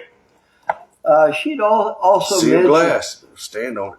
She also mentioned today. She mentioned 1,000 would fall on the left. And then she quoted, it's coming, she said. We're in that time period. She knows the times. She knows. She knows the scripture. And she knows the destruction is coming. She told y'all and was the only woman who really elaborated and spoke on her female entity. Excuse me. Remember, she's wiser than Daniel. And so she knows the scriptures backwards and forwards. She knows who I am. She knows my message is the truth, that Yeshua is there. She's been influencing the women. Her to me, and surely she is the one he pointed out to me. This was being saved until he gave me the authority, permission to tell you all. That is the fake Micaiah that intimidates, that intimidated the Noras all through their lives, and that uses all that she has to intimidate and to steal and to kill and destroy the joy. That Yeshua's sitting right up there watching it all unfold in your presence. He's the protection and the joy, and we're going on. We're going to be light beings, and we'll be able to be here and there, taking this message I'm teaching to all nations. Not the one that's being taught on that hill, to hide the light. That's what she wants you to do. Go ahead. Remember the reasoning in this from us is that she does want to hide the light. She wants to cover it with the darkness of those that she's trained up, the tares and the thistles. The removing of the protective hand is because you're rejecting Yeshua.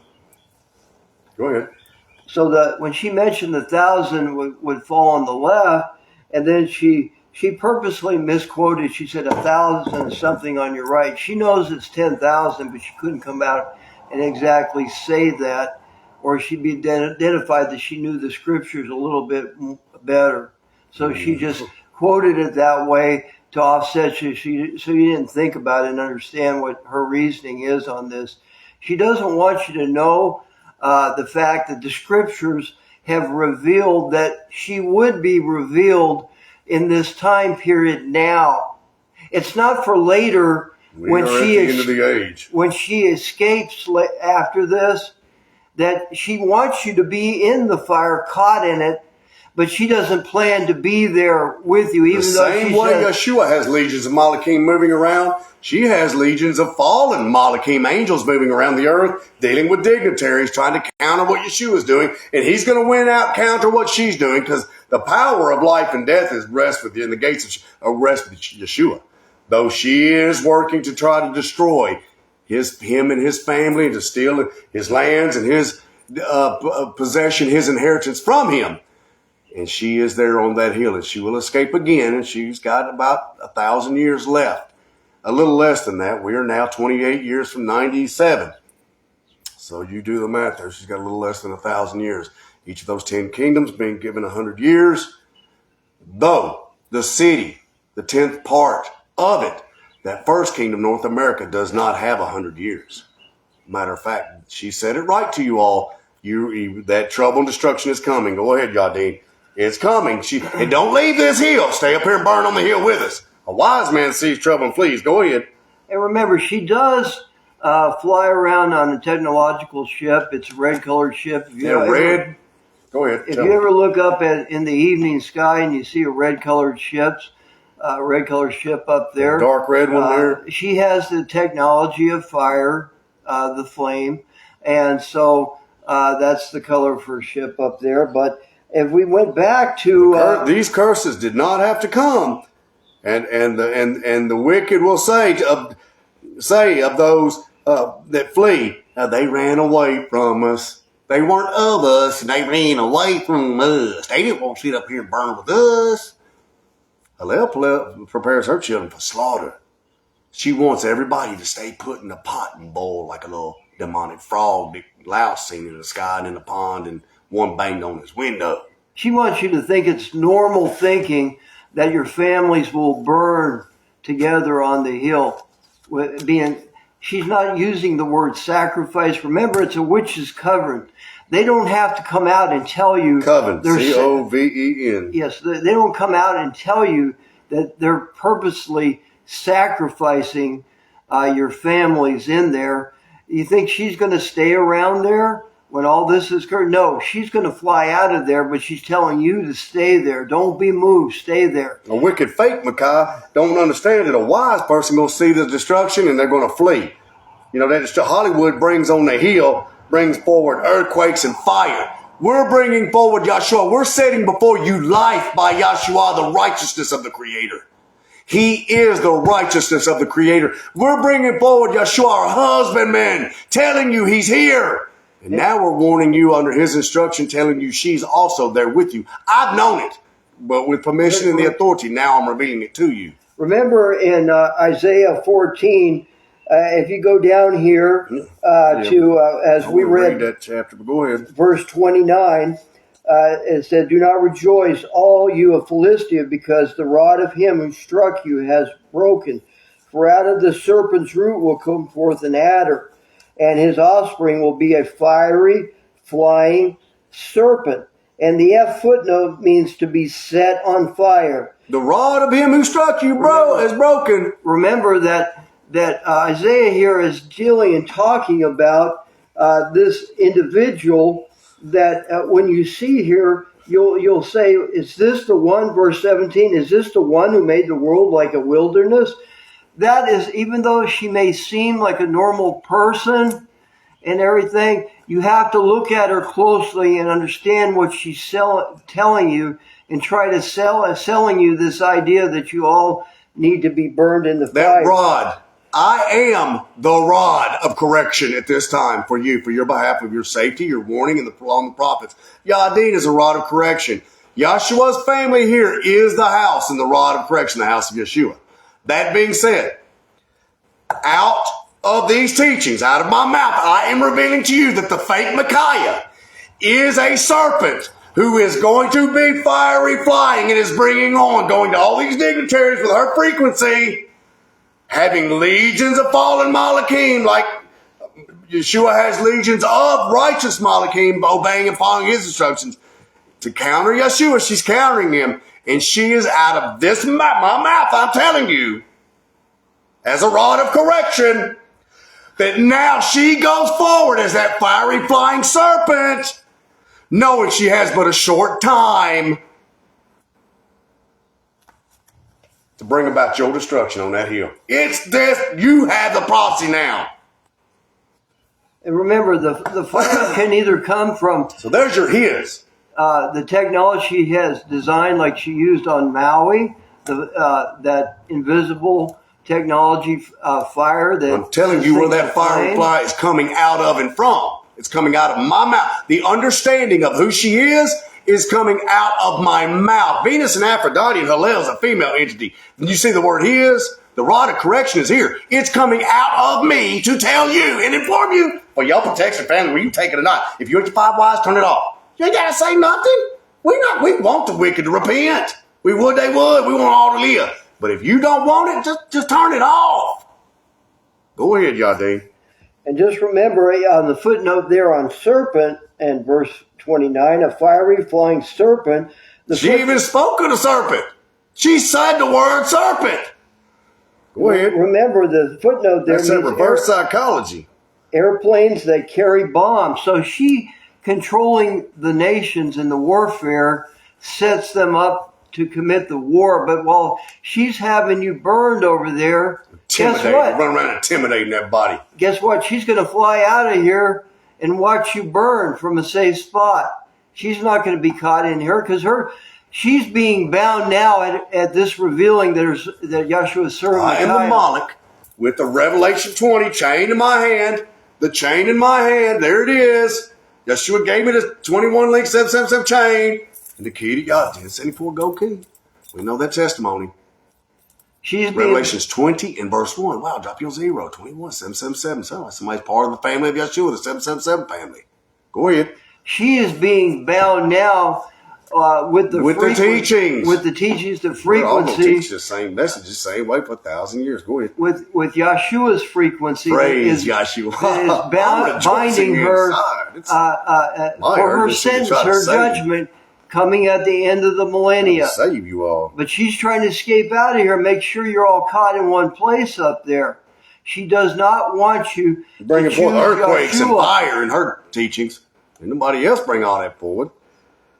They want you to be in their join into their rejection, so that you suffer and in their sufferings with them. While she's gonna make her escape, she wants to spread fear among all of y'all. Is what she wants to do. Don't want you to reverently fear Yeshua. Want you to fear her and them beast men and beast women up there. Go ahead.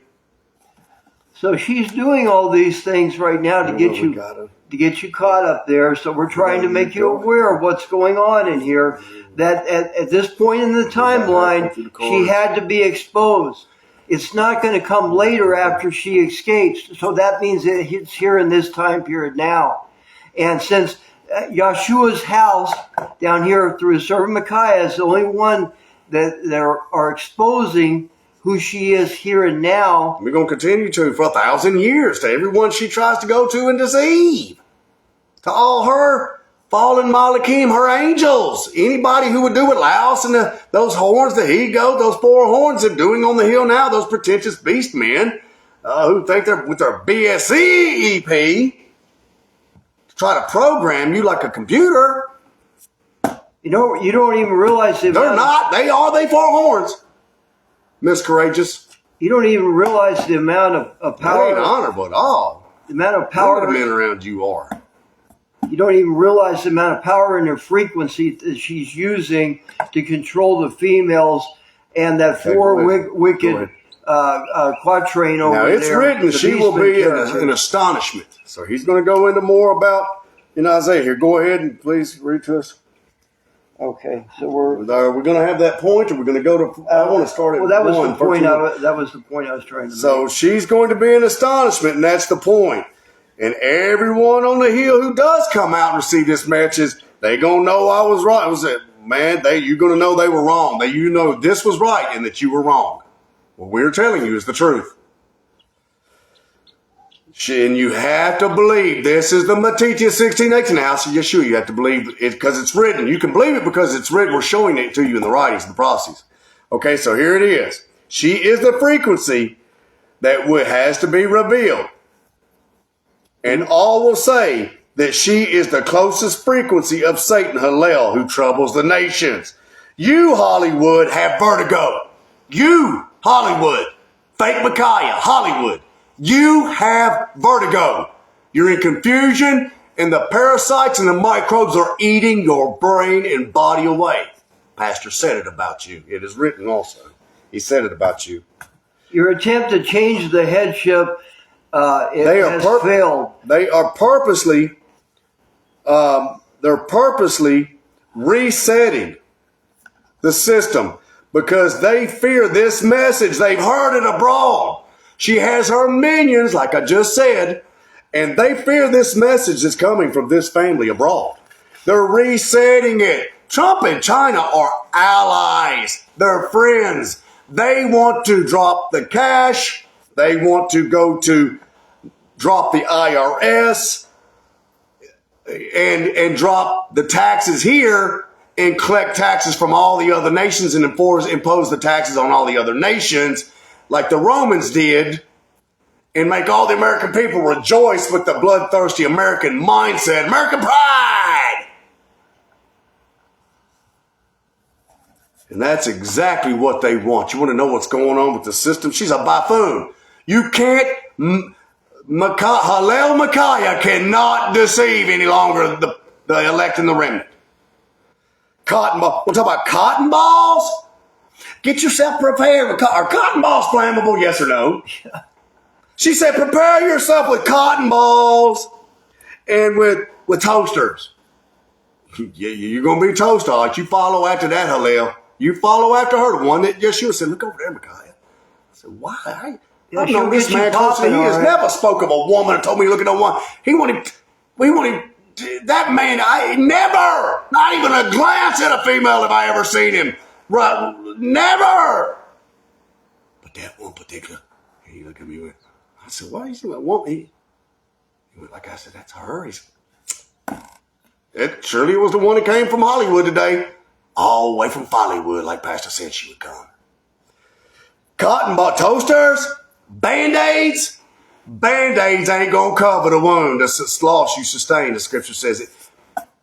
Even what you have, if you will not accept this message and take hold of it, it's going to be telling you, if you don't have this message indwelling in you, then Yeshua is coming. Calls me on the phone. And you keep going up and down in the earth, up and down the hill to go to their stupid meeting, their church circus meeting act. Pastor knew it. It wasn't his honor to do all. It was his to teach us this. Now I'm magnifying what he's trying to say about the preachers. Behind the curtain back here. Oh, I didn't want the preachers to know that. I got shooters. I'm about to admit, we're standing right behind him in the veil there. I want to be a Roman centurion, Pastor. Well, you go ahead if that's what you want to do. I didn't talk about Yeshua, but you didn't know I talked about it to Yeshua, and he just said you're going to bring your own demise. Want to be a Roman centurion? Go ahead and bring your own demise. And remember, she is going to get you popping, just like a flame with a marshmallow on a stick. A Band-Aid. Get some Band-Aids and blankets. Blankets don't stop fire, bro. Oh, my word. Really? Buy flammable stuff. Get flammable and stuff that causes flames, electrical toasters. Oh, I'm my mind. That's who they put to the lectern to guide y'all. And nothing about Yeshua to bring forth Yeshua from nobody so far. The world's starving to hear about Yeshua is come. You want to learn and rejoice in King Yeshua, the man that pulled fish thousands out of a basket and fed multitudes with the spiritual and physical teaching. You're going to have to come to the house of Yeshua right here and sit at the feet of the priest at the order of Melchizedek from this family. Just remember, you're letting wicked leadership over there bring forward Hillel. I don't know why it's shameful on your behalf that we have to tell you this. You're letting the leadership over there bring forward Hillel to have you all burn there. Yeshua is the hope, the protection, and not one word. We talk about gold and silver, but again, the tariffs just Trump's effort to do away with the IRS. That's all the tariffs are. Remember in Isaiah in verse 32 at the end here, it says that Yahweh has founded Zion. And that word Yahweh is interchangeable with Joshua. Hold on. I want to read the whole thing, though. Don't go just there. I want to read the whole thing. Well, I was just trying to make a point. Yeah, but okay, so now you know that here's the point that's going to be made. Now you know that fake Hollywood Micaiah. You know who she is now. The intimidator. The one that wants you to fear her and her goons and her flunkies. The headship belongs to Yahshua and his Malachim. Not to her. Not to Hollywood. Don't. She escaped last time. She's going to escape again and laugh while y'all got y'all toasters and blankets and Band-Aids. I'm going to trust in Yeshua. If he's standing next to me, Pastor said the bomb drop, ain't a hair on your head going to be hurt. And we're going to go into that now. Because now we're going to Isaiah 14:1. 14:1 on page 538. And I'm going to read it very quickly. Please come in and bump me and say, let me speak here, Micaiah, and interject. Because we're going to go quick. Because we've got some more ground to cover here with the next speakers. We're going to cover all of it. And yes, we're going overtime today. Go over! The choir used to say in the back there. Well, guess what? All right, so on page 538 for your notes in your life-giving book of Yahweh Yahshua, 14 and verse 1. But Yahshua will have mercy upon Yaakov. He shows that he will destroy Yeshua's enemies And it is to deliver his house, Yeshua's house. Deliver to where? That sounds like Psalm 91 to me. On Jacob, Micaiah, Jacob. Jacob, wow, the tabernacle of Jacob. Moshe called the barn in the back. God, you called it a barn. Isaiah chapter 15, 16, I believe, called it the tabernacle of David in the last days. Gives you the time. In the latter days, it will be called the tabernacle of Micaiah, Jacob. And remember, he's catch that the mercy is going to be on Jacob. And that's Micaiah, Jacob down here. This is the house of refuge down here. Yeshua's house of refuge. And set them, and will yet choose Israel. This is dedicated land of Israel down here. He and Yeshua and I are one. Yeshua and Israel and me, we are one. Pastor brought forth Yeshua. He calls me on the phone. He's a man. He's no taller than I am. Jokes on them wicked horns, that he goat. Miscourageous. And set them in their own land. Here's the land here. It ain't not one blade of grass can't be heard. Yeshua stands with a man. He looked at me in the eye the other day and said, I'm with you, Micaiah. You know how much joy that brought? I was on a 3-day high from on high. You're getting it from on high. This window from on high. This window's opening up from on high. I'm on a spiritual high. He said, I'm with you. Can't nobody harm this family, this house. None. No one. You tear it down and in 3 days and 3 nights, Yeshua just rebuild it again. Verse 1, 14 and 1. The strangers, what's that side note there? The Gentiles will be joined with the house of Yeshua, and they will worship Yeshua. Well, that's wild. But teaching the last chapter there said they worshiped Yeshua as he ascended. Heart-mind connection. He didn't float away on some gassy cloud somewhere. He's not gas. Okay? So we see right there that G3, Revelation chapter 7. Wow, always goes to Revelation where Pastor said our names are at. Okay? The people will take them and bring them to their place, and the house of Israel will possess them in the land of Joshua as servants and handmaidens. They will take them captive. Whose captives they were. He leads the captives into captivity. Captivity on the hill, being oppressed and suppressed. That Yeshua's a man there with you. He's going to be led captivity down here. Captive audience. That's what Hillel's done up there with their wicked leadership. She's taking you all captive. And won't let you go. But Yeshua going to take them captives that want to be released captive down here. And they were. And they, side note, you got to help me with these side notes here, my eyes. This is occurring now. Q, yes? This is occurring now. Yep. They will rule over their oppressors. Wow. The tails are going to become the head. And all those who oppressed, they're going to be ruled over, subject themselves to the rulership that's now been placed over them because they rejected the king. Else they just going to be powder and ash. The eventuality of them going to sleep. Don't care how long it takes them come. We just all going to rejoice together when the finality of it comes. Because the law and the prophets that I teach to you, they are sure, true, irrefutable, and undeniable. Miscourageous. Now, but look, but back to that, the strangers will be joined with them, and they will cleave to the house of Jacob. That's back to verse 1. Let's backpedal. To the house, they're going to cleave to the house of Micaiah, Jacob, the house of Micaiah eternal. Cleave.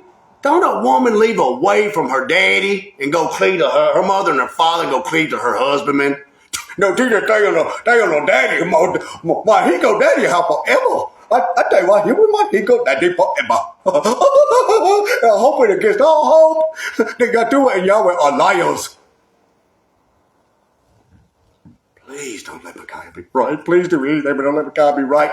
Micaiah, the house of Jacob, you will cleave here to every word I speak. I ahab Yahshua in his body, his bride.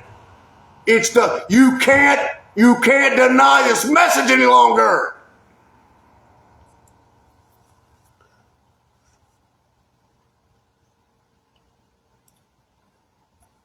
Verse 3, it will come to pass in the day that Yahshua will give you rest from your sorrow, from the abuse that's been done to you by he-goat and all them 4 horns. Those 4 messenger PSC, pay, we go out and there's a message to the whole world. And from terror, and from the hard bondage in which you were made to serve, the bondage of a lie, the bondage of a lie, the bondage of the lies received on the hill. This is not written to anyone else but the internal structure of Moshe 3:2. No one else cares. Only the 5 wise on the hill care about what I'm saying. Remember, he said that's occurring now, so you know what time period you're in. That you will take up this proverb, verse 4, taunting speech against the kings of Babylon, the king on that hill, and say, how the oppressor has ceased. The golden city ceased. Wow, golden city? That sounds like Revelation chapter 18 to me. The city was burned with fire and the smoke of the fire coming up out of her. It begins at the house of Yahweh first, judgment and sentencing.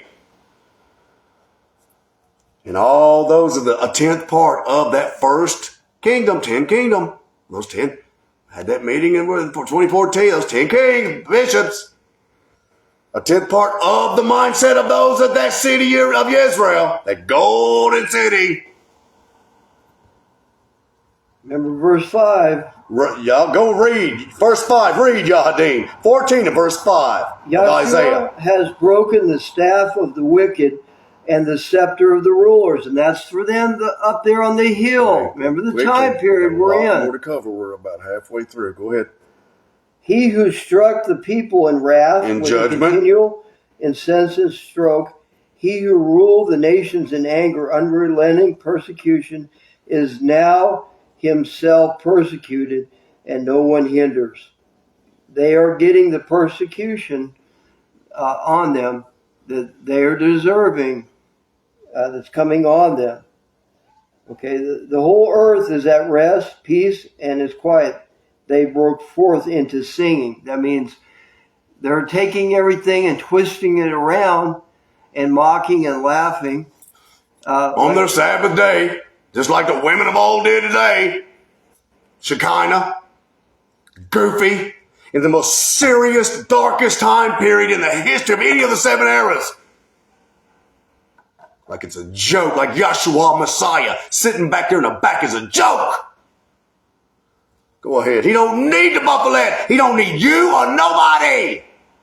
All he needs is the Creator. He can go on somewhere else in the creation and start it all over again. It's His mercy. Verse 1, chapter 14, verse 1. The mercy extended to the house of Micaiah, Yaakov. Go ahead. That you must cleave to. Go ahead. We're in verse 6. Struck the people there. Verse 7, the whole earth is at rest. And they just break into sin. Go ahead. Now we're at verse 8. Isaiah 14 and 8. Go ahead. Yes, the fir trees rejoice over you with the cedars of Lebanon. What? Guess what? The cedars of Lebanon. Where are the cedars of Lebanon at, Micaiah? Sound like Yechezkel 17. Cedar tree. Go ahead. Saying, since you were laid low, no woodcutter has come up against us. Their judgment, because they're going to be laid low. Well, since I was laid low, ain't nobody come up against us. But you know what? Yeshua said, the axe is laid against the root. You want to talk about roots today? The axe is laid against the root of that tree on that hill, that tree of mixture. Matthew 22:10, side note G4. It will be cut down. Yeshua is the tree of life, and his family is the family tree of life. It's the house of David. Go ahead. The sheep gate. Verse 9, Sheol, the grave from beneath. Now, Sheol, the grave, that's chain referenced to Hosea 11 and verse 10. Go ahead. Okay, verse 9. Sheol, the grave from beneath is excited to meet you at your coming. It stirs up the dead for you, all the chief ones of the earth. It stirs up the dead. How's a dead person stirred up? It has come time, Revelations 11 and verse 18, that the spiritually dead be judged and sentenced. Can a dead person in the grave show up into a courtroom? You are in the 314 throne of judgment courtroom now. There's the scales sitting next to the menorah. The scales of justice. There they are. There they are. Court is in session. Yahshua's court. Let's see which one wins, which one's right. Go ahead. We're at verse 9 there. Verse 9, and then... Stirs up the dead for you, all the chief ones, all the priests on the hill, the chiefs. Go ahead. They're of the earthly mindset. And going to verse 10 now. It has raised up. What's that side note? 4. 2. Is that side note 2? Verse 9, we're in Isaiah chapter 14. For their thrones all the kings of the nations. That means the judgments for all of them, all those kings on the hill. Now intersection with the kings and queens. Go ahead. We're at verse 11 now. Verse 10, excuse me. Verse 10, Isaiah 14 and 10. Go ahead. All of them will speak and say to you, have you also become as weak as we? Weak? Y'all strength today. Y'all had strength. Y'all were strong. Go ahead. He said, have you become like us? Those who deny Yahshua, go ahead. He's 11. A man sitting up there on his judge until the time he comes off. Go ahead. Remember, your pomp, pride is brought down to the grave. Wow, your pomp, pride. Pride. One of the things the Creator says he hates. The pride in Yekezkiel chapters 1 through 3, saying the reason in the last days, being the context in those 3 chapters, that the priests were brought down because of their own pride. Pride. The presumptuous. We're the ones that's going to resurrect. How? Yeshua is the resurrection and you made no mention, you presumptuous witch. They teach the same pride, the arrogance that Hillel's frequency is. You can't even resurrect spiritually to get them to wake up. Pastor said, Yahshua calls me on the phone. He's here. He's no taller than I am. He's a man. I'm among you as he who serves. You think Pastor did all those things and said all those things, put that sign up in vain? For no reason. He just worked. Pastor did spiritual work for no reason. Planting sign. He could have went off and lived in Maui somewhere. Well, we don't want to go there. But he could have went off and lived in some tropical paradise with the money he had. So he spent his money to have people take the time to write up a sign saying, I'm among you, as he who serves, to let everyone know Yeshua's here for no reason. Remember, Hillel and the beastmen characters and the witches coven up there, their pride and arrogance is so great. It's brought down to the grave, Sheol. Now there's that word Sheol again. That's Hosea 11 and verse 10. Go ahead. And they do it all with musical accompaniment, singing and songs. With their harps. Yep. The worm or the maggot, that's their mindset, is spread under you. Yep. It's under their feet. They want to walk over you. And the worms cover you. They want you to be buried in their deception and be caught in it to the grave, Sheol.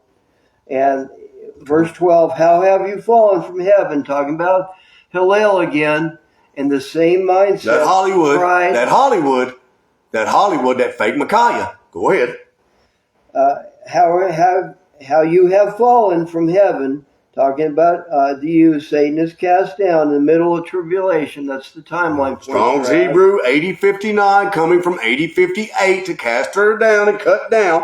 That tree is cut. There's that word cut. That tree is cut down to the ground. You who weaken the nations, or those who are supposed to be representing the nations. She's been cut down. She's been exposed. Y'all ain't strong. Y'all ain't standing for Yeshua. Y'all weak. Weaker than water, the scripture calls you. Weaker than water. Right. She's been cut down now. She's been exposed and been bound. Thank you, by Yeshua's servant on there. And so she's bound now till she has a short time to the end of the millennia. This is the house of Micaiah here. The Micaiah is here. He's a Micaiah. We desire to be like Yeshua. She wants to ascend above Yahweh, her husband's position, and try to destroy Yeshua. Go ahead. But she's planning on having you burned there while she makes her escape. Okay, is that soft enough and gentle enough for you? Is his voice?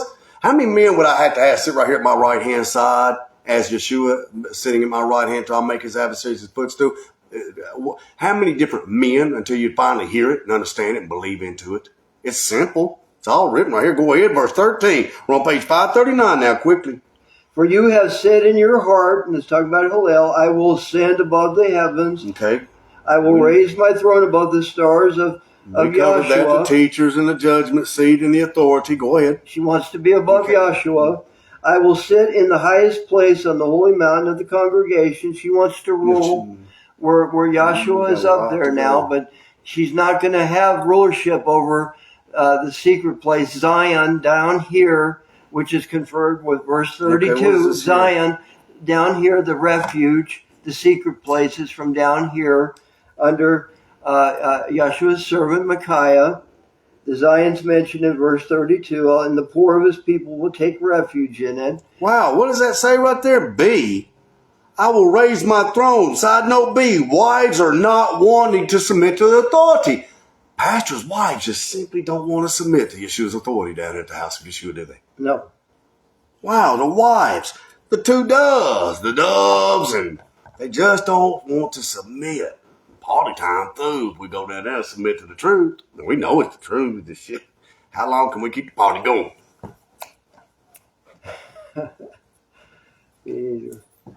Okay, and then it says, "I will sit in the highest place." Anybody can play that wicked little boyish, wicked game right there. Yeah. The man I buried was the best at it. It's crap. It's death. It's fake and false. There ain't no children. There ain't no life or marriage that's real in it. None. See, it all sin. You got to come down here and clear to your husbandman. Go ahead. I will sit in the highest place on the holy mountain. The footnote there is meaning Jerusalem, where the temple was.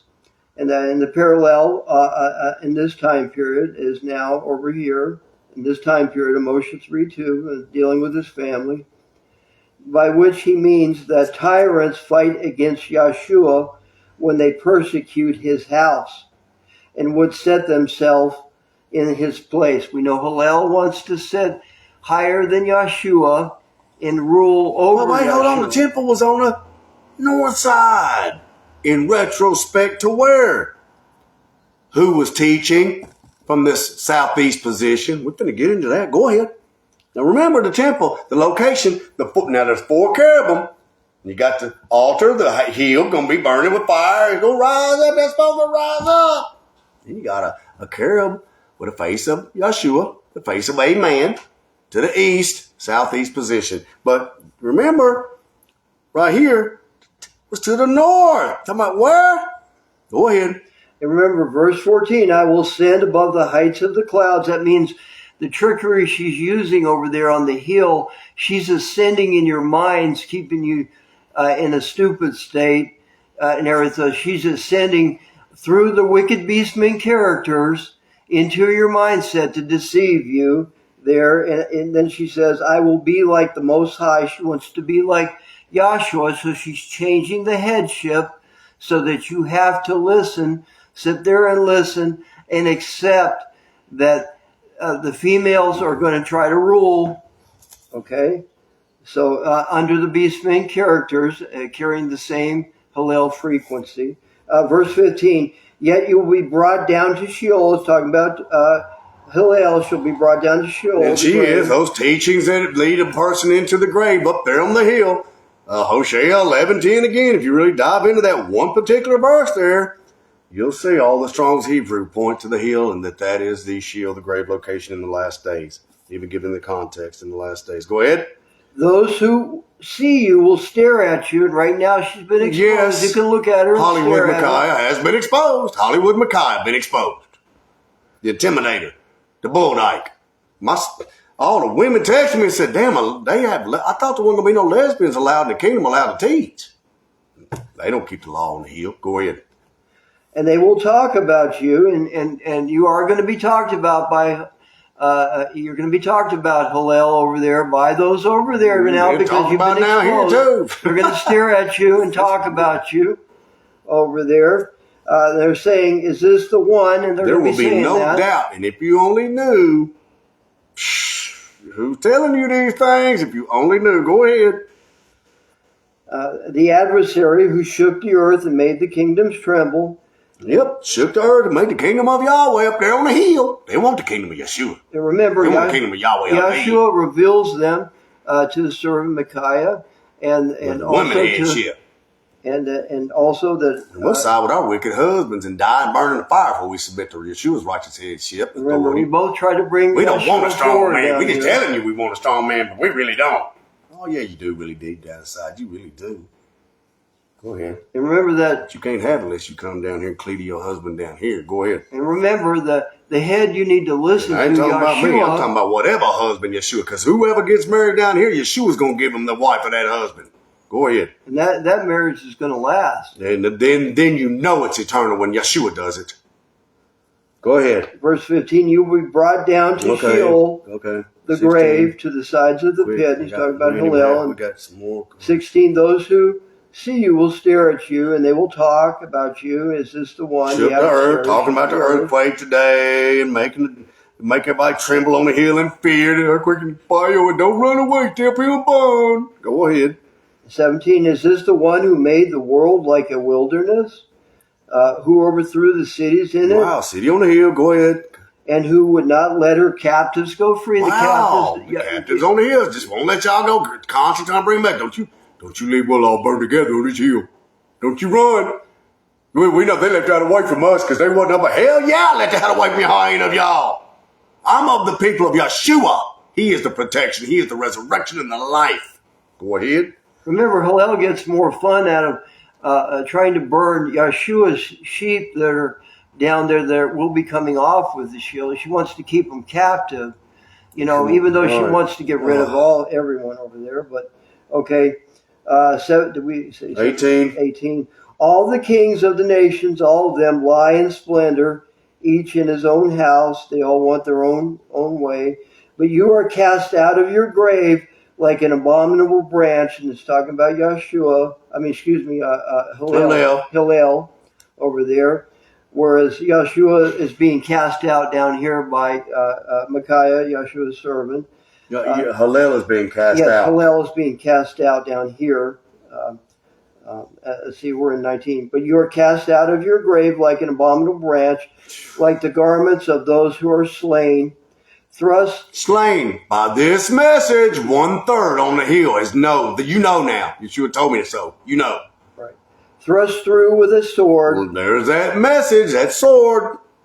Like those who descend to the stones of the pit. Living stones. Those who descend off that hill come down out of heaven, descending. Yeshua descends down out of the hill, the house of Yahweh heaven. Newly authorized men, a cloud of witnesses follow down through the valley of shadow of death.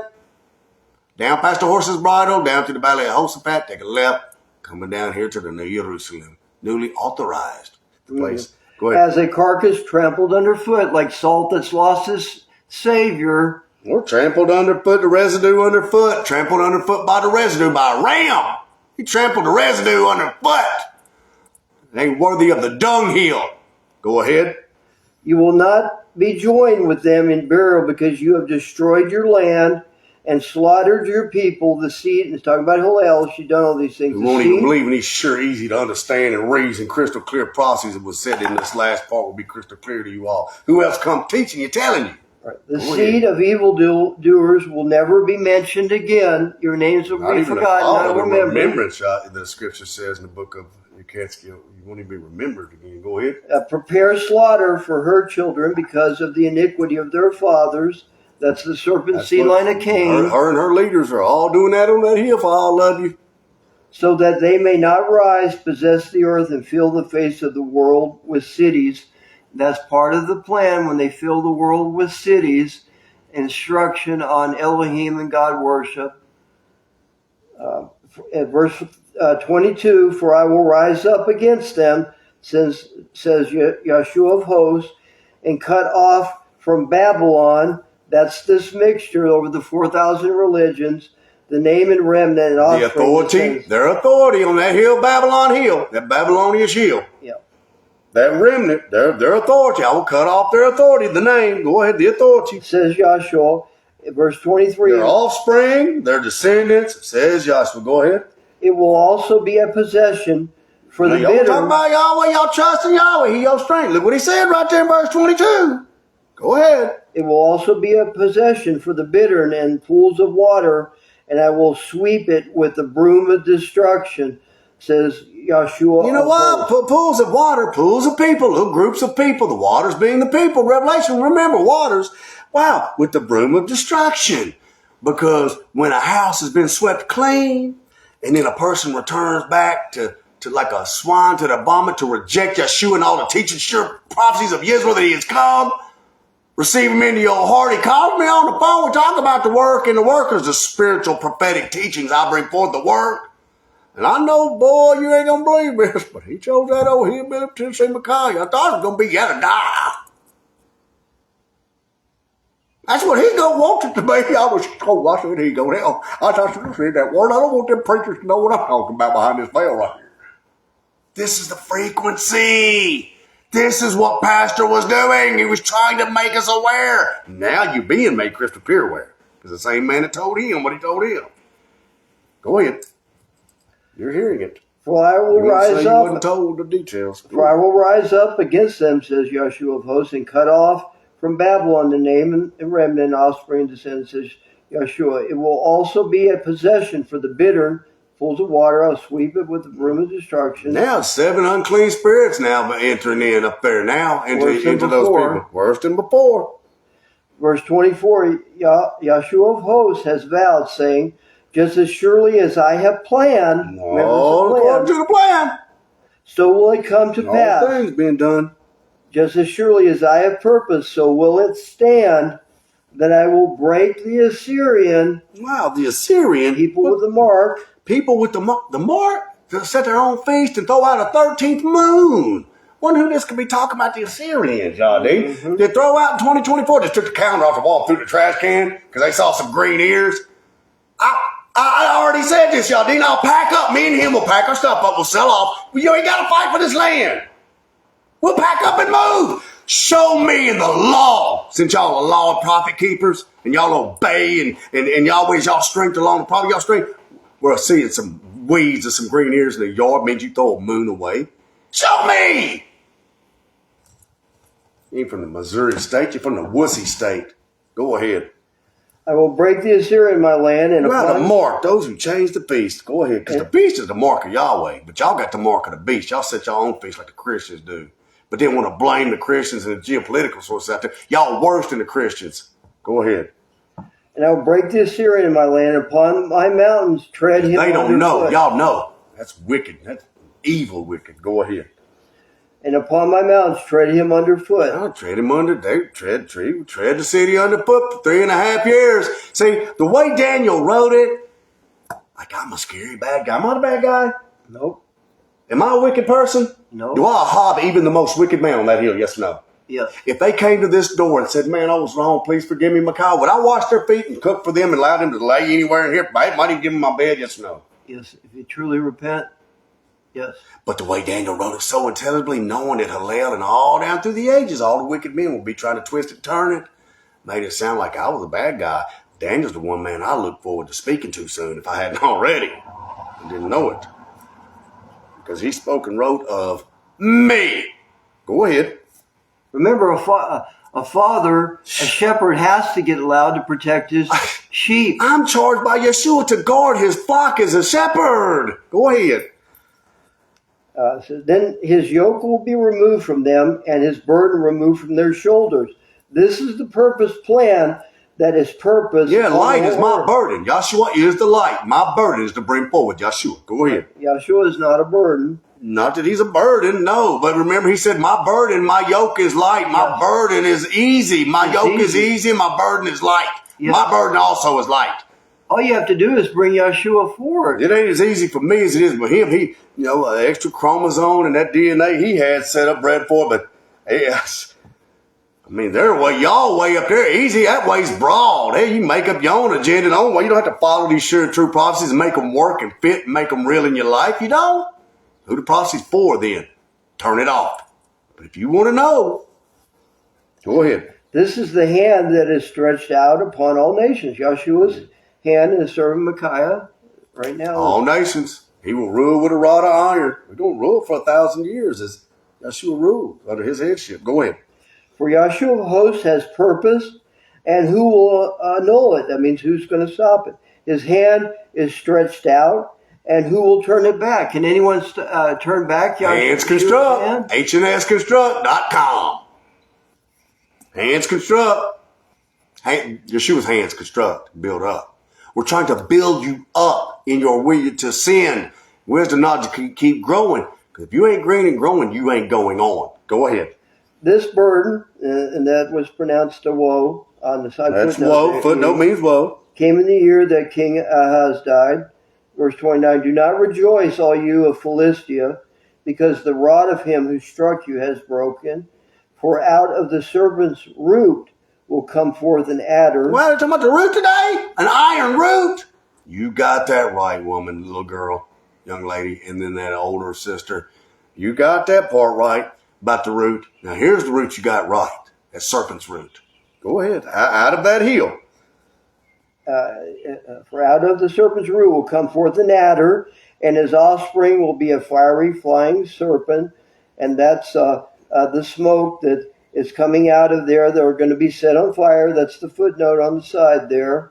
And the airplanes that are carrying bombs. So with their technology, they're going to be doing things to you guys over there. And verse 30: the firstborn of the poor will feed, and the needy will lie down in safety. But I will kill your roots with famine, and he will slay your remnant. Wow, your roots? Wow, who's this? Now, who? If prophecy's only for the believer, and Isaiah's a prophet, he's prophesying right here.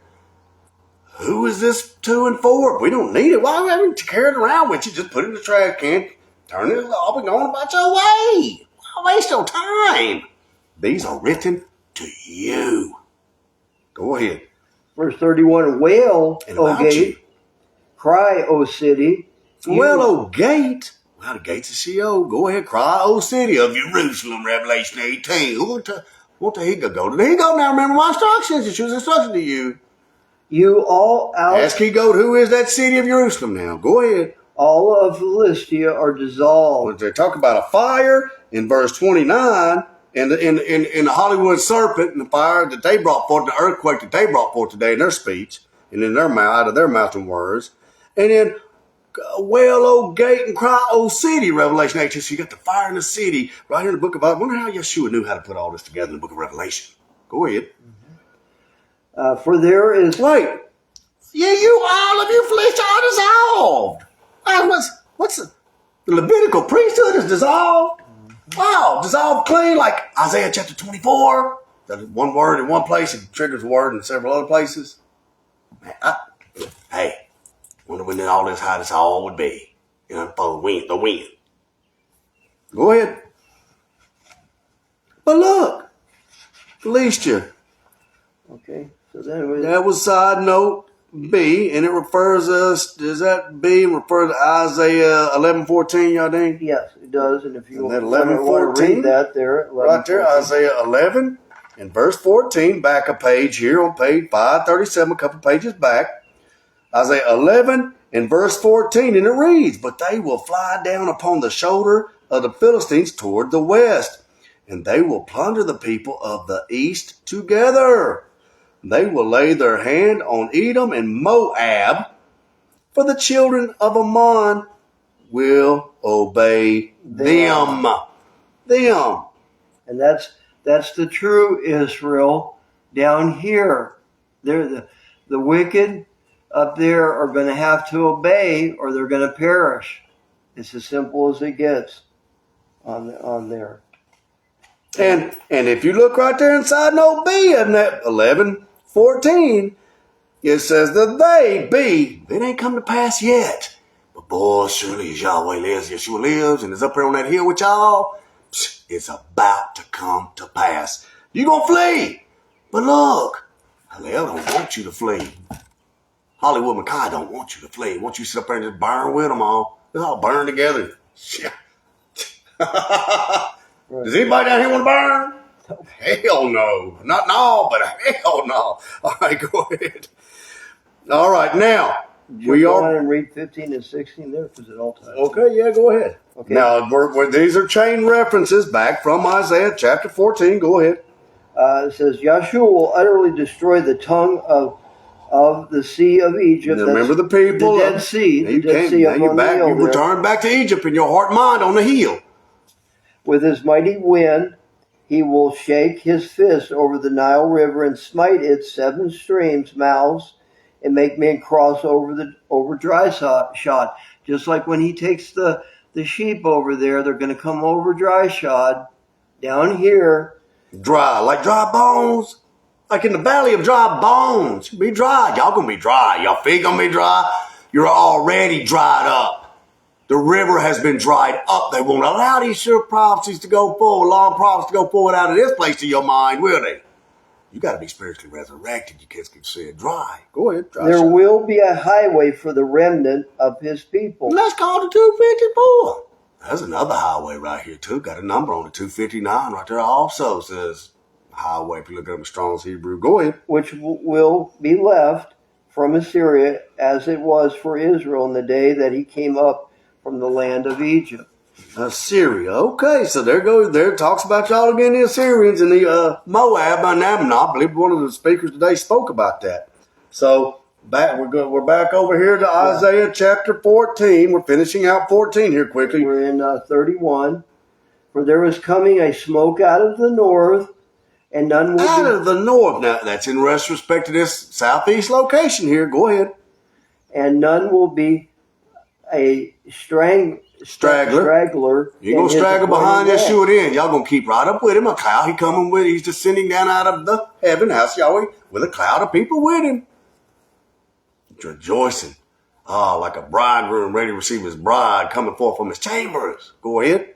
And then 32. What will one then answer the messengers of the nation? What will you answer to us then, the 2 olive trees? Y'all got a little wooden stand up there. 7 lampstands and 2 little wooden fake color crayon trees. Who are these 2? Man, this is heavy duty deep, man. This stuff is powerful and true. All right, the footnote on G2 says there, they shall answer that Yahshua does not defend his house. Yahshua does defend his house and those who are members of it. That Yahshua has founded Zion. That's his own house he built with his own hands down there with the servant Micaiah. They built this place down here, the secret refuge place.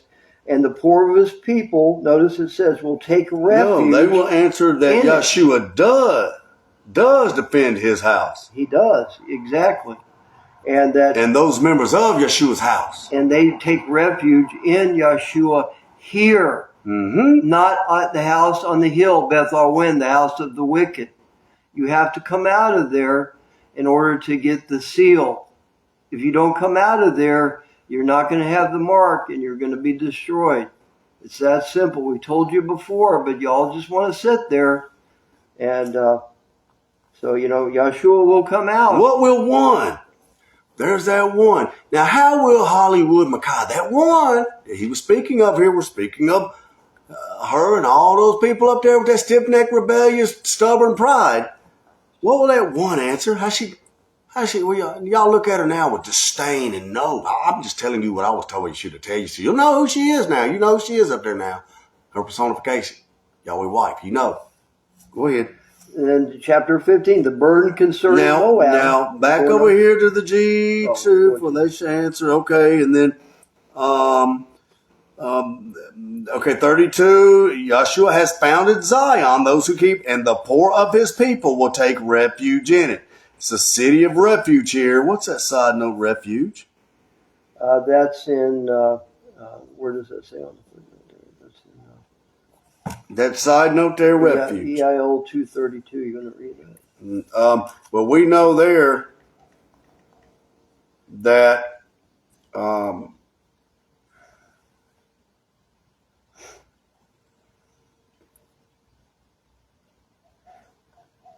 what is it, Yael? Go ahead. Yael, what? 232. Yael. Where are we at with Yael? Where's he at here? Yael 2 and verse 32. It's on page 693. That's the chain reference there. And verse 32. And whoever will call with the name, the authority of the Creator will be delivered. And Call with his name and trust in that power, in that strength, Yeshua. That's the name that you haven't been using down there. It's called Yeshua. Will be delivered. And that's Psalm 91. I will show you my salvation and deliver you. That sounds like a woman also in the wilderness. She'll be delivered. She's ready to be delivered flee into the wilderness, but flee. She fled. The woman had a crown of 12 stars, 12 teachers. For in Mount Zion, in Jerusalem, the new Jerusalem, in the Jerusalem where all the laws are kept. You understand here, this is the new Jerusalem. That there should read the new Jerusalem. Put the word new. Our pastor did it. I've got the authority to do it. That's the new Jerusalem, yes. For in Jerusalem there will be deliverance, even on that hill in the old year, because Yeshua's there to deliver you when the time comes. So when he descends, you better descend out of there with him with that cloud of witnesses. So if you want to have the real there is deliverance on that hill. His name is Yeshua, but you ain't recognizing him. So when he comes off, you better leave with him. Go ahead. Just remember, in their Hollywood, they talk about Zion. Wow, the remnant.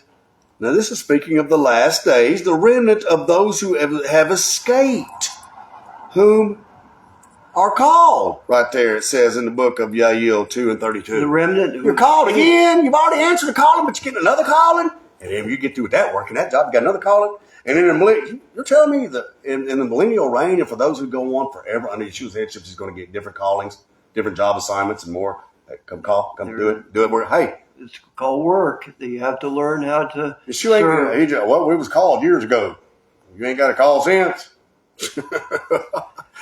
and also just remember that Zion, not the Follywood version of Zion in what is it, their Matrix movie, but the real Zion is down here at the secret place, and the real king of Zion is Yeshua, no doubt. And his servant that has the rod, the scepter down here, his name is Micaiah. So all you nations and leaders that want to get with Yeshua, you have to come down here and show you're humble enough and let go of your pride so that you'll live. Putting on that white garment of humility was a lot harder than you thought it was. What? You thought you knew what humility was. Go ahead. You know, you're not dealing with the corporation here. You're dealing with Yeshua. Now look. He is beyond the corporation. The corporation can't even touch him. Okay? Now, their technology, AI or other technology, it's nothing. Our King Yeshua is the only power that there is. He is source, and so you have to come to source. 15. We're going to go on here to 15 in Isaiah, page 539, your life-giving books. The burden concerning Moab. Now, she won't talk about Moab today. That's why they don't need to be teaching, because they don't got a clue about the process of what Moab is. You are Moab on the hill, yes? Yes, they are Moab. So that's the side note is K. Jordan today is the offspring of the Moabites, because in the night, that's Isaiah 17 and verse 14. In the evening the city was, but by morning, well, we know as people, the Yadaim, that as soon as the sun sets, it's morning, but it's nighttime. The morning and the beginning of the day starts at darkness at night. And Moab is laid waste and brought to silence. And that's what Moshe said too, that they're singing and rejoicing at their fake feast would be brought to silence. Go ahead. And remember, Moab, the footnote there, that's Jordan because in today. The night of Moab is laid waste and brought to silence. Go ahead. That's K next to Moab. The K footnote says Jordan today is the offspring of the Moabites, the Ammonites, and the Edomites. So you have the tares and the thistles on the hill. There's your offspring of the fiery flying serpent. Right. The offspring of Hillel is the same Elohim and God-worshipping tares and thistles. Didn't the Moabites, wasn't real Moabites, they served Molech and offered their children, their counselees, the women, the daughter off to Molech to be burned in a Revelation 18 fire. Right. It was always this way. And every one of these 7 Malachim and their true seed were always prophesying, you're doing it and turning to yourselves. They never went out to China and Russia. When they went into Nineveh, it was just a group of people that repented, that were following the law and the prophets there. They're people all over that follow the law and probably tuning in now. We're getting their messages. Remember, it's always been This is only for the believer, the 5 wives, the immediate family, whether you be a bride, a brother, a sister, a daughter, an uncle, an aunt, a friend, a neighbor, a manservant or maidservant. This is only for the family of Yahshua. If you don't believe in that, Matthew 16:18, that he has built his house now and established that prophecy, fulfilled it, turn it off. Go in. Remember, it's always been the Elohim religious witchcraft and bringing forward their own ideology, their own self, and want to make fun of the ones who came that were drawn up out of them. From among your people, I will raise up a prophet like unto you, Moshe, like unto you, Yisrael, like unto you, Micaiah.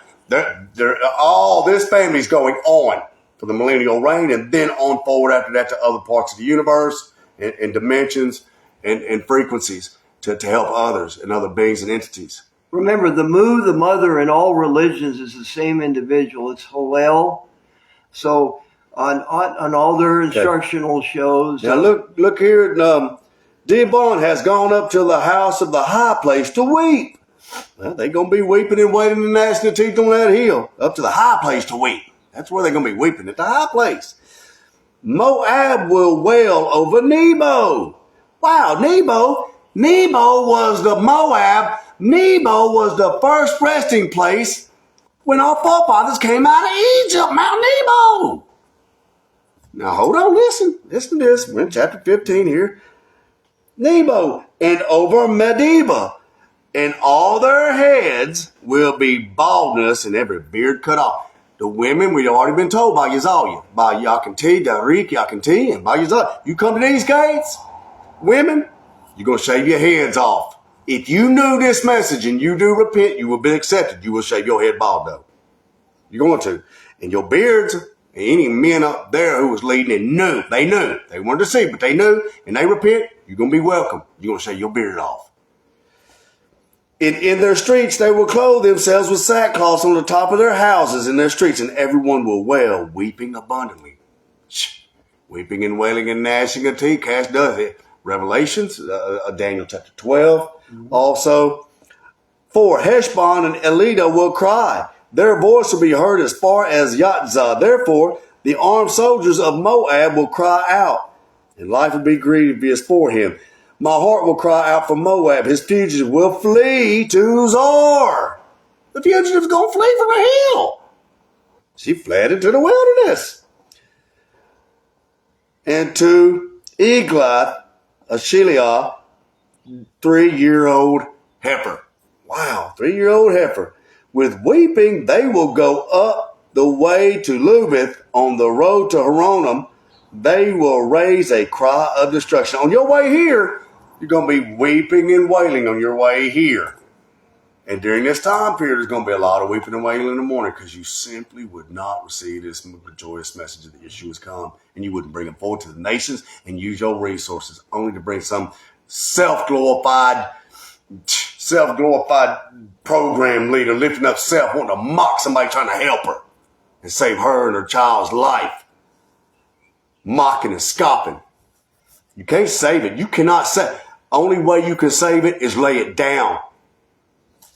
Your position down. And then you'll be given one greater. That's the secret.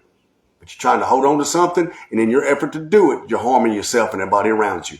Now, therefore, we're in verse 6 now of Isaiah 15:6.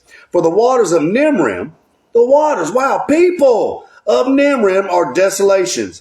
The hay is withered. Now, Nimrim, a fertile tract in Moab, southeast of the Dead Sea. Revelation 11:18, the time of sentencing and judgment and sentencing of those who are dead spiritually. The dry, going to come out dry bones on the hill. It's come. Revelation 11:18. And the sea is people. The sea which you saw was people on the hill. They're supposed to be representing the tribes, language, nations, tongues. The people on the hill. Y'all supposed to represent all nations. Bringing forward Yeshua. He's not going to send nobody out to represent unless they're bringing him forward. None. Not a one. Southeast. Wow, one of the 4 cherubim was to the southeast position of the hill. To the north, the destruction, the cry of destruction coming out of the north from Hollywood, Micaiah, her. wouldn't that be corresponding to what verse 7, Brook of the Willows? Wow, read that for us there. For for the waters of Nimrim, right there. Coming, you're going to come to a fertile track here, and you're going to have a cry of destruction, you people, you waters. We're in verse 7, verse 6 right here of Isaiah in chapter 15. Go ahead, read that verse 6 again. For the waters of Nimrim are desolations, for the hay is withered away, the grass fails, and there is no green thing. There's no green and growing thing any longer on the hill. That was all delivered. We just saw the delivery in chapter 15 early on. We saw it in the end of chapter 16 by Yeshua. He's the deliverer. I will cause you to be, because you've not forgotten my authority, my name, Yeshua, and his family, those he places in authority as priest after order of Melchizedek. And now we see where you're going to be delivered to the southeast, to a fertile area. And let's talk more about what that fertile area has on it. Go ahead. Verse 7, therefore the abundance they have gained and what they have stored up, they will carry away to the brook of the willows. And footnote M says the valley of the willows. And guess what? Valley of what's down here. 7 willow trees. One of the priests came down. I said, what kind of trees are these with all these purple blossoms sprinkled everywhere? Purple blossoms sprinkled everywhere. You sense the joy. I can't be joyful about that, can I? Not until y'all deliver from them wicked leaders up there. It's hard. I'm looking forward to rejoicing to the ones who come down here. But to where these willows are down here in this fertile valley right here, it's fertile. You drop a seed down here in my yard, it grows. It's sugar sand everywhere else. And Yeshua's yard out here, rich soil, isn't it? Garden is growing far faster than I thought it would. Praise Yahshua. Then there's 7 trees down here bring forth little tiny purple blossoms, smell like violet. All these blessed and beautiful, wonderful, real prophecies and family situations that you could be enjoying. You choose filth and be trash talked by fake husbandmen. Go ahead. Okay, for the cry, verse 8, for the cry has gone all around the borders of Moab. It's wailing to Eglam, and it's wailing to Beer Elim. Beer Elim. Well, that's my first co-op number, 362. Elim, a terebinth in the willows by the water course. Wow. And that 362 goes to Strong's Hebrew 352, which is on page 18 of the Prophetic Word magazine, the name of all names. And Pastor used the number Strong's Hebrew 352, 362, goes to 352, using the number 352 to bring forward the authority of the Creator Yahweh and Yeshua. Wow, a chief as in politically. A ram. Wow, Micaiah said a ram. The book of Micaiah, chapter 5, 4 verse 5, and in chapter 5 also, a ram that had gold hooves. Daniel called him a ram with bronze hooves. Revelation chapter 1 said a man with feet like fire. It's mentioned in other places there by the prophets too. I am made mention of. You, we, the one true seed, and even the wicked, the works that they would do, that they would not understand and continue to do wickedly. It's always only been written about, baptized to them, for them, by us, either wicked or righteous, one of the two, the baptized members, the leadership in the body, and what was occurring within internally. Only. Yes, it showed what other nations of surrounding the areas and all throughout the earth were doing, but that was always very minimal. Go ahead. Verse 9, for the waters, the footnote there. The waters, the people, G3, so that by no means should they escape the hand of Yeshua. Right. Wow. It's spread out on you all. Thus Yeshua punished the enemies of his house. Allow them to be. Just remove this life-giving spirit to rest in Yahweh and Yeshua is going to leave this place one day. Boy, it's coming. And when you see him leave and descend down out of heaven, newly named, authorized with a new group he's going to get authority to, better leave with him. Okay, so we see there that Elam, and we see the waters. Now, for the waters of Daman will be full of blood, full of that lifeblood. Remember, the blood will be up to the horse's bridle, right there at the corner of Abel Way. In the valley of Jehoshaphat of judgment, Yahshua and Yahweh's throne of judgment. Gematria, Sabbath Shalom Torah, and the Gematria, Yahweh Yeshua's throne of judgments, 314. Wow, that's my co-op number. Exodus 314. The hey y'all. Go ahead. But I will bring still upon them on lions, decrepit lions. They will tear you to pieces. Like Hillel, Hollywood, Micaiah is always looking for somebody to devour and intimidate and to mock and scoff these sure prophecies upon him who escaped from Moab and upon the remnant of the Lamb. Don't think you coming out, it's going to be easy. They hate Yahshua. Know that if they hated me, Yeshua said they're going to hate you too. You got to come out of the way. It's written. You must. Go ahead. Remember, the word remnant means a very small number. Now they're going to escape from over there and come down here and be okay. They're now, a very small number. There's a couple verses here, and we're going to cover them real quick because we're going to keep it. We're going overtime. We've got about another 20 minutes. Bear with us here. I'm just letting you know. And this is only for the believer. This is the most powerful time period. Scholars, biblical scholars have longed to hear these things. And it was always internally. And these are the sure, true prophecies. Again, as a disclaimer, all we're doing here at the House of Yeshua, the House of Micaiah Eternal, is bringing forth, magnifying, and expounding on these prophecies, giving you the sure, true interpretation of them. And bringing our King Yeshua forward. First and foremost, always the frontlets of our minds. So we're going on to chapter 16, and Yadin, please cover those two or three scriptures there because we do want to get back to some things that were said today. Go ahead. Okay, send the lamb to the ruler of 16 and verse 1 of Isaiah. Send the lamb to the ruler of the lamb, to the ruler of the land. Go ahead. From Selah, and the footnote there is Petra, the capital of the Edomite Empire. That's the parallel is to the mount of the daughter of Zion.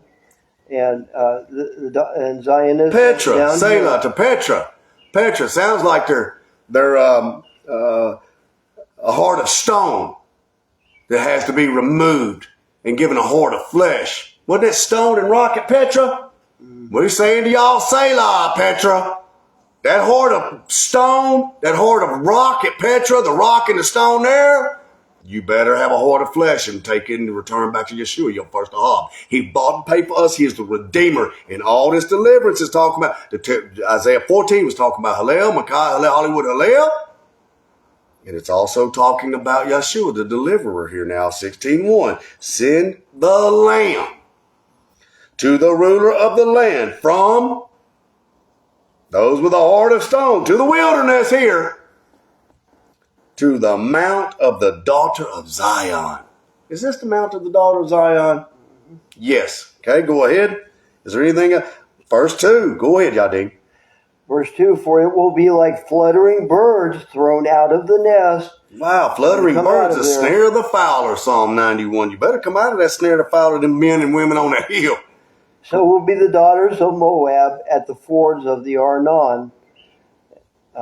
When they come out, they're going to be practically thrown out of there, and they're going to come down here for safety. Okay. We're at 3. Yeah. Take counsel, execute judgment, make your shadow as the night in the middle of the noonday. Hide the outcast, do not betray him who escapes. So when they come out of there, the shadow of protection, as at the night or in the middle of the noonday, they're going to be hidden, and they won't be betrayed down here. They'll have the safety down here at Zion down here. For let my outcasts dwell with you, Moab, be a covert for them from the face of the plunderer, for the extortioner is at an end. The extortioner is on the hill, they're at an end. Yeah, and so we see there in verse 5, Isaiah 16 and verse 5 on page 540, flipping over a page in mercy. Will the throne be established, and he will sit upon it in truth. Yeshua is the truth. I will grant to him to sit with me in my Father's throne. I sit in Yeshua's throne with him, yes? Yes. In mercy to you all. This is the mercy of Yeshua to warn you. If you won't hear this message, you're in trouble. And if you're not going to hear it, turn it off. It's only for the believers who want to go on and live in peace and joy. We are only, as a disclaimer, reaching those, but magnifying the law and the prophets written in the scriptures, speaking to the immediate family of Yeshua, of Israel's true seed. Yeshua's true seed, okay? It's established in mercy. He will sit upon it in truth, because Yeshua is the truth. I dwell in him and he in me. In the tabernacle of David. Well, now you know where the tabernacle of David is, that family, this tribe of Yada. Wasn't it always to the east? Yes? Yadin? Okay? So I think we've covered enough there. Go on. I exhort you to read that chapter. Is anything else in that one particular? We've got to move on here. We've got some other notes. I was just wondering whether you wanted to show them where the mercy, the judgments from the throne being established from down here at Zion. Did you want to show them? We'll do that. At Passover, we're going to show you. Let's hold on to that. Let's hold on to that. At Passover, we'll be, we're going to have this. We'll be covering different things at Passover and some more advanced teachings, and we have got some wonderful things. So we do want you to join us. Everybody's welcome. It's an open invitation. Gates are open on Sabbath day, but we are going into the rest of these teachings, Dean. Yeah. So, and the new moons, of course, and I hope you all enjoyed the new moon. How the first moon, Yahweh. Yeshua last second day evening, this past second day evening, that was not the second moon. As surely as the Creator lives, you are all going to be told to your faces by Yeshua and others, you were looking at a first moon, the first moon. Okay? You're all reprobate, and it's not really the bodies, it's the leadership. But you can't use that as an excuse for justification, because now you know. So now we're on to that next speaker. All those verses were to show who the Hollywood really is. And Yeshua showed her to me when I was up there. So the next speaker, Psalm 18:30. No women wore a veil today. He was like, what are they doing? She said, you'll drive through the gate to spare your face from two men at a gate. You get on the sea of glass and show it to multitudes. Hypocrites. I told you already, Yeshua told me to send out a message. All the women are to wear veils. Period. All day, every day when you're inside those gates. Okay? And if you're anywhere on the premises of that pastor had us doing a work, or Yeshua might have us doing a work, you will always be veiled. Yes, Yadin? Yes. Pastor said to pray to Yeshua, to cry out to him. Yet no, not one woman cried out to Yeshua, prayed to him, or said to pray to him today. Remember that speaker also mentioned that the power is Yahweh, but Yahweh has left authority, and that is power, with his son Joshua, as Micaiah pointed that out earlier. So we just wanted to cover that point one more time. The nations belongs to Joshua. And all you've inherited on the hill, they're supposed to be represented as lies on the hill, since Pastor went to sleep. And if you didn't understand, anybody could come up and deceive you, even when he was awake trying to teach from the lectern. That's what was going on internally. So in Moshe 3:2, he's not dealing with any other family there. So you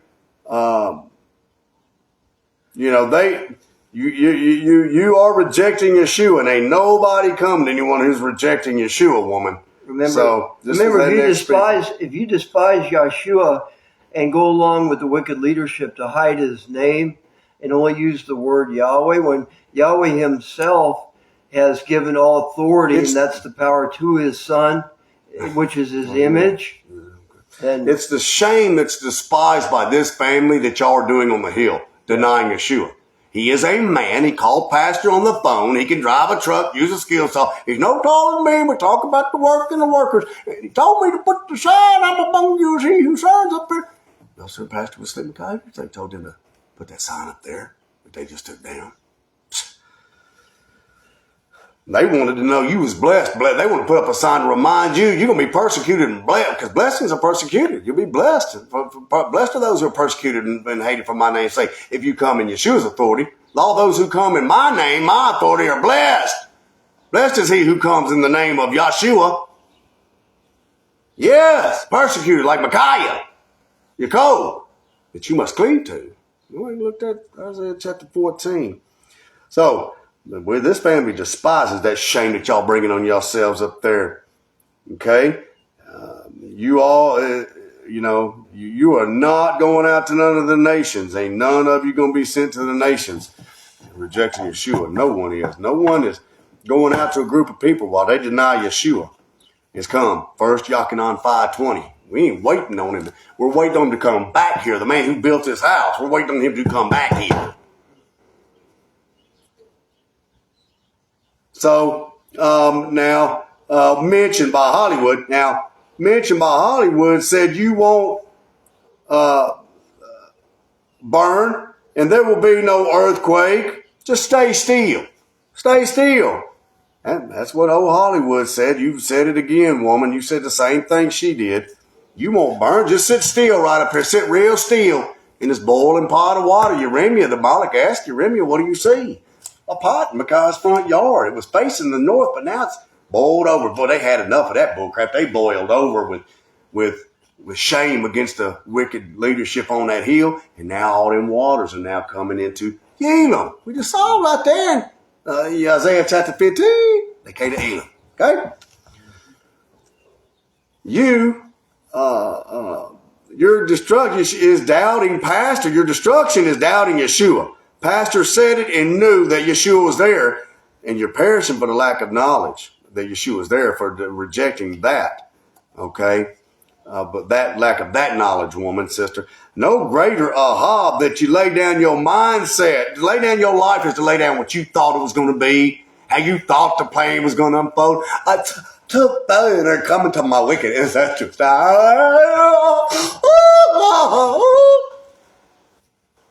Your wicked ancestors, he go, Daddy, gone. So, as soon as this, and can't stand it. And he knows it. He is one of the horns. So, it ain't no green thing. Ain't no green thing gonna be left up there, just like we just read in Isaiah. There is no other green thing once they come down here. Any of the green and growing gonna follow Yeshua down here. They're gonna be here. There ain't gonna be no more green thing left. Hurt no green thing to the servants of my Father. Revelation said it's still their forehead. Wonder how Yeshua knew how to write all this. He knew the plan, didn't he? Well, Revelation is unfolding right now in real time in your hearing. Ain't no greater ahab than you lay down your life at Yeshua's feet and let it be his vision, his choice and decision of who he sends and what he wants and what he tells you and when he tells you, and you accept it like a faithful, submissive bride. Woman can be butt ugly. Yeah, I said the word butt. Be the ugliest woman that ever sucked wind on this earth, and ahab Yeshua and be humble. Be the most beautiful thing you ever laid eyes on. All I seen was pride and haughtiness out of the women teaching today. Courageous to do sin, to back up wicked people.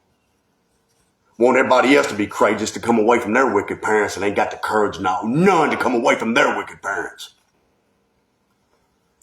Yeshua is our greatest value. He must be your greatest value. He is the resurrection. He is the eternal life. He is the judge, the sentencer, and the executioner. He is the greatest value. It's his kingdom. Next speaker. This is that message. You must be begotten by next speaker. This is the message of Yeshua. This is the strength that you cannot be ashamed. It's easy to accept a vision of them religious imposters on the hill. That's real easy. She spoke of fortress. I enter into the strongest fortress even right now. Coming through your gate into your secret place. Cut right on into you. You know these words are the truth. In a righteous effort to take out the silver and gold, as Daniel said, the bride must come out and meet the bridegroom. Revelation chapter 18. Now, I want to talk about an influence this speaker did. An influence is a yes or no question. Is a negative influence one that makes no mention to glorify the strength of the Creator, Yeshua Messiah? Through Yeshua Messiah, who strengthens me, I can do all things and overcome all things. You're going to tell me a positive influence is someone who gets up there talking about the strength of the Creator and don't make no mention of Yeshua. That's a positive influence. I can't even believe y'all are sitting at these people's feet. Talk about positive influence. Now play this side by side. And there's a disclaimer for the third time. All we're doing is bring forth the law and the prophets. Okay? Influence is Yeshua. He is the only influence. Now, she want to talk about Pentecost. Now, we're going to go back into Pentecost now here real quick. Penta.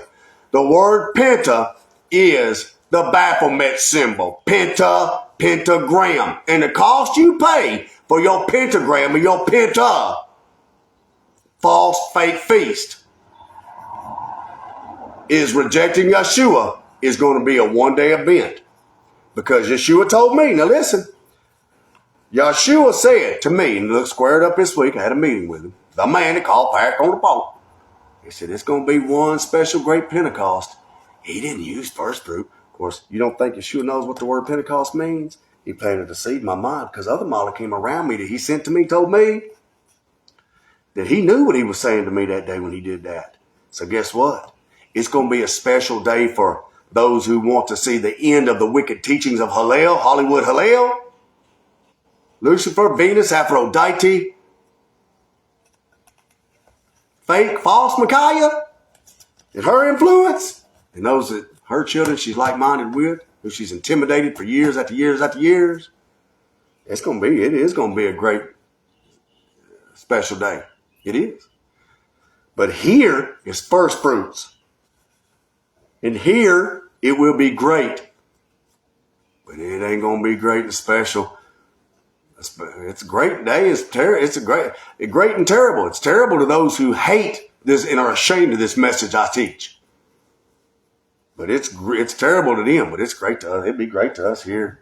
I have to look over our shoulder no more. Two things going on. Y'all's Penta and the real first fruit here. Okay? Penta, it means judgment of Hallel's witch, coven of witches. That's what the word Penta means. The judgment. The Penta, the judgment of the coven. Are y'all going to be under their judgment? Or do you want to be under Yeshua's judgment? Okay? You want to burn with them, or you want to come down here and live? Now she read a quote from Pastor. This speaker deal, talking about the Penta there at the end. She read a quote from Pastor and said in the quote, Pastor said, you got to prove all the things all the way up to the end. So now we're backpedaling to that first little girl, that first speaker. You do got to prove to Yeshua he is your first love, always and forever for eternity to come. And you do that, whether he's your husbandman or gives you a husbandman in his likeness, another man of Yeshua, that Hobbs Yeshua above all else, that will guide you in Yeshua's way, just like Yeshua would guide you. You got to confess with your mouth. One of the two. You can honor Yeshua. You got to confess with your mouth and stop being stubborn. Okay? So, you do got to prove that Yeshua is your strength. That's what you got to prove, okay? So, now, the sure law and prophecies is what makes us strong. They are the strength that was promised to come. That's in the side notes once again, woman. There. So, the next speaker. You're only stupid if you stay on the hill where your fat will be burned up, like Revelations 18 says. This is the next speaker after the Pentecost woman there Pastor said, you do got to prove all the things, little girl. So you're only stupid if you stay up there where your fat is going to be burned up there. Your fat suit is going to get burned up. Yeshua comes out. Okay, he comes out, and through his servants in Malachim, yet the women tell y'all, or that one particular one, tell you to stay still. Y'all just sit there and stay still. So coming out to the house of Yeshua is staying in the house of the Creator. You're being pulled into the house. You're being pulled out of deep Nora. She was pulled out. There's only two people who've been pulled out. The house of Israel and the Noras. The Yahshua's in the house of Israel and the Nora's in the house of Israel. To come out of wickedness, out of spiritual darkness, is to come into the light. It don't matter where you go. There also, if you've received this message, is a house of Yahweh. This is the final understanding and the deepest teaching. They're really back to basics, really. Yeshua is the protected place. And you could be sitting there and all the women that talk, most all the women that talk to you, you've already left out away from Yeshua in your mind. I told you what he told me. 2 doves. I'll teach you 22:10, side note D4. It'd be a house of a mixture right there. It has been worth it. It's all been worth it only because of Yeshua. He bought and paid for you, not Yahweh. Nope. What Yeshua did on our behalf was pleasing to the Creator. We belong and we are a gift from the Father to Yeshua. You belong to Him. You're His property. father don't trespass against the son, and the son don't trespass on his father. A father go inside his son's house and honor and respect his son, because his son has been taught by the father. They're one. They learn from each other. They hobby each other and respect and reverence each other. That's the pattern. We follow the Lamb wherever he goes. Yeshua makes it all worth it. Y'all sitting there laughing and talking about stand your ground when the scripture says, who will stand on this sea of glass message? A multitude that no man can count. No real, no ordinary man. But Yeshua said, told Pastor, it was approximately 2 billion of our forefathers resurrected from Adam. That's the number of the multitude. It's approximately 2 billion. But it ain't 2 billion men, women, and children left on this earth. It's only those who receive this message and serve Yeshua Messiah, all the way from Adam, all the way down to the last child.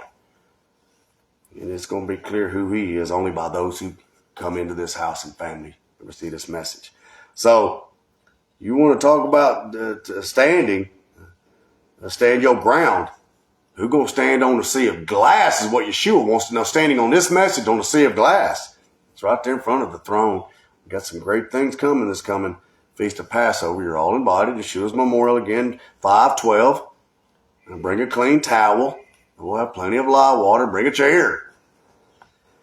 We'll have plenty of live water. If you want, bring a bottle of water. I've got plenty of water here, though. That's the cleanest water on earth, well water. And then, of course, the next evening, 5:13, will be Seder meal. We'll go more into that. But stand your ground and sea of glass in this message that you cannot be ashamed of. That's the ground you got to stand. You know, these women, their heads are not, they're simply not teaching them, are they? So, quoted pastor, after 3 days, but pastor is asleep. They always think he's asleep. But what occurred after 3 days and 3 nights with Yeshua? Ain't a pattern? Wow. Yeshua can't build a house, woman. 16:18. We are supposed to be building up Yeshua's house. Presumptuous. You ain't resurrecting nobody. Y'all didn't resurrect pastor at Passover. You can't even spiritually wake nobody up because Yeshua's the resurrection, and you ain't make one mention of Yeshua Messiah yourself. We're going to do the resurrection. Yeshua done told you you're going to do the resurrection? Told me you weren't. Lest you repent, come down here and recognize who the resurrection is. He calls me on the phone. We talk about the what? I ain't have to keep doing that. You're presumptuous, and that is breaking the law. He don't care if you've been here 50 years, 100 years. He don't care, woman. Don't make no difference to him, woman, Shekinah. You reject the resurrector. You sure in the hell, you reject the one who resurrects. You sure ain't going to be given the authority to resurrect. Make no mention, but you did mention laughing. You made mention of Ishtar, didn't you? You made mention of that Hollywood woman up there. She is the Ishtar.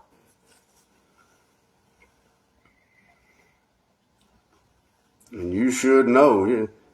Yeah. So while the whole world, make mention of Ishtar, while the whole world starts with Yeshua, and you laugh and giggle like a little bitch. She should know Hallel will not stop. They're all suffering divorce and deformities and children and child sexual rings and what they're doing on the hill behind everybody's back. 2 men in the bungalows that they got rid of knew what was going on. You talk about the Catholic Church and Christians while you giggle. Whole world starving and dying. Because they reject Yeshua. And you sit there and reject, don't even make mention of Yeshua. This is the day of Yeshua. You ain't resurrecting nobody. You ain't going on. Unless you repent. Not to mention the human trafficking using women and children. All the divorces and hatred and monetary scheming and plotting. And stealing and thieving from Yeshua whom tribute is due, sitting right there in the back. While he watches all y'all filthy ass thieves steal from him. Go ahead. Using women and children to promote using that human trafficking to promote your ideology, your own. Then why they try to steal from pastors' wives who refuse to come to the lectern, who are in unity with this message, and from his sons who are in unity with this message, trying to steal from them. Using the women and children to create the rivalry against Yahshua. So the discord against this house and family, who wants even the wicked to repent and live, to take away the headship away, Yahshua. Try to take away the headship that belongs to Yahshua away, using women and children to accomplish that. Talking about and we're going to be filled in the billions. You're already feeding the multitudes. You're feeding them garbage. You ain't feeding them Yahshua the Lamb. You didn't make mention of him. Going out of a sea of glass, reaching multitudes. Could have been feeding them. Man can't live by bread alone. You sure the hell can't live by your puffed up carnal bread. You're all fools if you think you celebrated an acceptable Passover unleavened bread. Because can't none of y'all puffed up selves bring Yeshua forward. Y'all proved it. You ain't got to prove it no more. He already has made a decision. Y'all can't prove to him that you'll bring him forward. Y'all 3.5 years is up. Don't be a special pentagram cost. Time no more. Yep. You're already feeding the multitudes. What is it you feed them? Because it ain't Yeshua the Lamb, woman. Okay? Why are you letting the woman on the hill and letting all them women in Hillel in the same frequency as that Hollywood star into that little hole in your brain? Why? Why are y'all doing that? She's only promoting. They twisted. Yeshua Moab said they were and twisted. Ammon. She's just promoting the same. Ammon, y'all all on the hill. Yep, go ahead. That's exactly my note there. Go ahead. I'm gonna get some juice to go on to what she's doing. Ammon and Moab. We got about 5 more minutes, brothers and sisters. Stay with us. She's still promoting Moab and Ammon up there on the hill to bring forward. They're changing the headship to serve the wicked on the hill up there, their leadership. But it's really all about what the true cover-up is, that all religions and on the earth right now are trying to serve the mother, the moon, that she was the mother of the wicked that were cast out, the Anunnaki, those who came from the heavens to the earth. And they were cast out for rebellion against Father Yahweh, and they're still against Father Yahweh's son, Yahshua. The people of Yahshua are here, though. If you want to know how to get away from Moab and the daughters of Moab and those who serve Molech, I mean, even Rhea came out from that. So if you want to be righteous, Rhea, you're going to have to come here. Yeshua's family's here. You get the teachings from here. They want to throw us out. They want to throw us out of here. You got that part right. They want to throw this family out of this area. That's what they want. Be prepared. Your flight could be early in the morning. You got that right. It could come early one Sabbath morning. Couldn't it? One feast day. One special event day. Where a special event occurred in that one day. That pentagram day. Okay? Isaiah 17. Back to that morning. In the evening the city wasn't by morning. It wasn't. Your flight might definitely be. It might be early in the morning. You got that part right. I want to talk about deliverance. The Strong's Hebrew. Yeshua's house wants to build you up. Yeshua endures forever. He said it. He said, I am alive forevermore. Do you believe his words? Yeshua's house is forever. He is the house of the living Father. He is the embodiment, the fulfillment of Genesis 1:26. No veils. No Yeshua. Luke 23. Want to talk about Yeshua nailed to the stake, but didn't say after 3 days and 3 nights he was resurrected. Want to remind everybody Yeshua's gone. Our husband, he was nailed to the stake. We don't have to obey that man no more. We ain't got to obey him. He was nailed to the stake. Didn't say after 3 days and 3 nights he was resurrected, and that the earth was created from man, and that Yeshua has walked this earth for 2,000 years, revealed himself to Shaul, revealed himself to over 500 men, the book of Corinthians says. She didn't say that. Said we look to Yahweh and Israel, but not to Yahshua. She said we look to Israel. She didn't say that we look to Yahshua. Remember, Yeshua. But she said they nailed Yeshua to the stake. She wanted to remind everybody he was nailed to the stake. Remember, Yeshua has revealed himself to his servant Micaiah.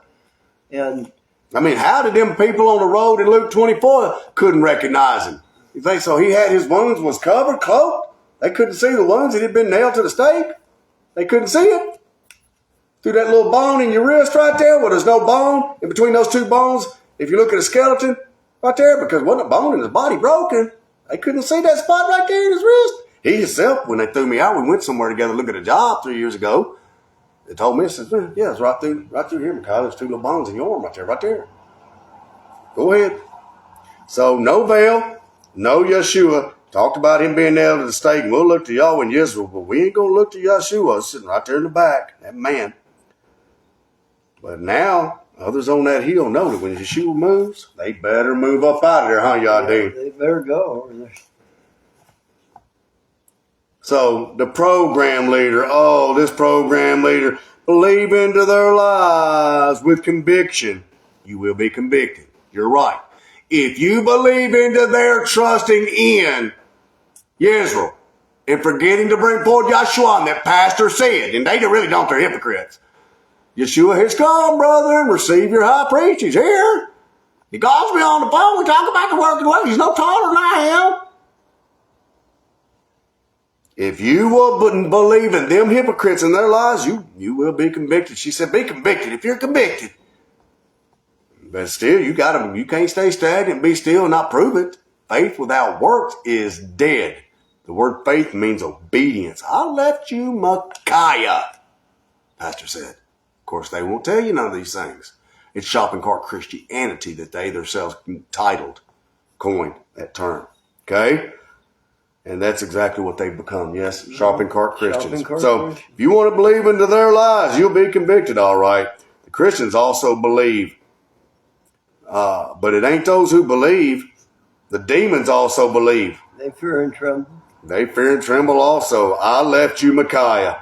So you got to come out of that darkness of their teachings. You can't twist it, woman, because you can't twist it. It's demonic. Yes or no? Is it demonic to not believe all that the prophet Yisrael spoke? Yes. And to deny it when you know it's the truth? Is it demonic to deny Yeshua knowing he's a man sitting in the back of that sanctuary and they know it? They know it. Yes. What was Abel's faith? Woman want to talk about Abel's faith in gift. Woman. What was Abel's faith in gift? What was it? Abel brought forth the lamb. He shed his blood because of Cain and his bitch wives and his mother, Hollywood. His coven. Who would not invoke the name of Yahshua and glorify him and honor him and bring him forward. They want to bring themselves forward and laugh and mock at the one Yahweh and Yeshua pastor sent to him. That's Satan's frequency. Yeshua is the faith that leads to eternal life. All those who believe in me, though they were dead in Messiah, sleeping and slumbering on the hill, dry bones. If they would repent and believe in this message from Yeshua, yet shall they be spiritually resurrected and live. The second death ain't going to have no power over them if they even have to experience one. Okay? The 6th book. Now listen, because I'm dumber than a box of rocks. Immature Tara that grew up within was never really educated, just thought there was entitlement because she was somebody's wife. The 6th book, and the pastor said it, and I said, yeah, you're going away. You tell your wife to do something, and you're going away. She tells the children, well, pastor's gone away, and what are you telling the children? His children. My children, your children, ain't they? What are you telling pastor's children now that he's gone away on his journey, crossing over the Jordan, the spiritual Jordan? What are you telling his children? Because the 6th book of Israel was given to pastor by Yahshua. Okay? She says, look away from the lamb and disobey Yahweh by looking away from the lamb. Abel taught everybody, pastor taught everybody to look to the lamb. We set before you the lamb, righteousness, life by righteousness, Yahshua, the king, the man who sits in the back of that sanctuary just taking it all in, knowing that this family prophesied to bring him forward. We are going to do our work and job. It's an honor. Now, remember, Yeshua says before you life and death, and that's the choice that you have to make now, either to serve and burn with Hillel and her ministers up there, the Christian Catholic Church, religious mindset ministers, or you can choose life, and that is from the tree of life, that is Yeshua. So by rejecting Yeshua's name and denying it, you're not doing a great job to promote that you want to serve Yeshua and live. If you want to serve him and come off, now you want to know the only one that you ought to look to and behold, it's written. Do you believe in the law and the prophets? Yeshua said the law and the prophets were unto Yochanan, and no woman has raised a finer man among men than Yochanan the Immerser. The prophets were all the way up to Yochanan, who brought forward Yeshua. So you want to hear who you are to look to and to behold? I'm going to teach you 3 and verse 16 on page 730 in your life-giving book of Yahweh, program leader. And it is written, verse 16, and Yeshua, when he was baptized, went up immediately out of the water, away from the people. Out of the water, people. And lo, the heavens, all the plan in the house of Yahweh, all the way down through the airs, was opened up to him. And he perceived a plan by revelation.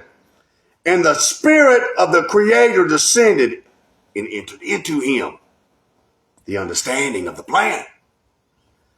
Then, lo, a voice from heaven saying, this is my beloved Son, in whom I am well pleased. So, capital S, Son, Yochanan was told at Yeshua, hey, there's Yeshua, the one you've been teaching, waiting on, telling everybody he was here. There he is. The beloved Son sitting in the back of the sanctuary. Yes, life-giving frequency of life-giving spirit is upon me. And I'm telling you, you are to behold the Lamb, Yeshua. And you're to bring him forward. The Son of the Creator. You have to bring him forward. Not Yahweh. You can't behold Yahweh unless you look and behold his Son. For he and the Father are one. He said it. And if you don't bring him forward, you're denying him. You're not beholding him or bringing him forward. First, that was Matthew 3, 16, and 17 for your notes. That's who you are to behold. Behold. Behold. My Son, in whom I am well pleased. That's what Yahweh said to Yochanan and to you. Does this apply to you? Yeshua said, what a greater man among men ever raised. We're going to go to Yochanan now. Yochanan, chapter 1. For your notes, Yochanan 1. And we're going to look at verse 29. Yochanan 1 and verse 29. And that is on page 814 for your notes. And it reads, and this is the testimony of Yochanan. This is how we overcome them. The house of Micaiah, because Yochanan the Immerser is in the house of Micaiah, eternal, the house of Yeshua. He is in this family. Okay? The testimony of the Yochanan the Immerser in the wilderness, a voice out here in the wilderness, just cried for 3.5 years to you all. Saying, make straight the way of Yahshua to you all. Make straight the way. Yahshua is the way. And we're looking at Yochanan 129. Yes, it's on page 815. The testimony of Yochanan that Yeshua is the Son that you are to behold. The next day, Yochanan saw Yeshua coming toward him, and he said, behold, the Lamb of Yahweh who takes away the sins. Say, Yahweh took away the sin. Does that say Yisrael took away the sin? No. Yochanan said, for you, program leader, to behold the Lamb. They killed Cain. Cain killed Abel, my forefather Abel, because he was bringing forward the Lamb. He kept invoking and pleading the way that I am, the way that Yochanan, my forefather, did. You're rejecting Yahshua is come. Same way they did 2,000 years ago in that era. Parallel repeating. Okay? That's who you're to behold for your notes. Okay? That was Yochanan 129. Okay? And this is he of whom I said, verse 30, the one coming after me has become in front of me because he is our head. He must increase in you, program leader. And you lifting up yourself. I'm a queen and I got to do the rest of that thing. You must. I mean, man, pride, presumptuous. Unless you decrease, totally abase yourself, and put on a white garment to the level which you have never perceived before ever, you're not going on. Unless you abase yourself to that level and decrease and allow Yeshua to increase in your life and out of your mouth to everyone else around you and come ask how you can help bring forth Yeshua here, you're not going on. It's not hard to say to you. Prophesy that. It's not. Yeshua is the head. Okay? And he is the one you were told to behold by the prophets that were under Yachanan. Remember, every knee shall bow and every tongue confess. She just wants your mind. They just want your mind to be away from Yeshua, the man sitting back there in the back. She says, don't flee.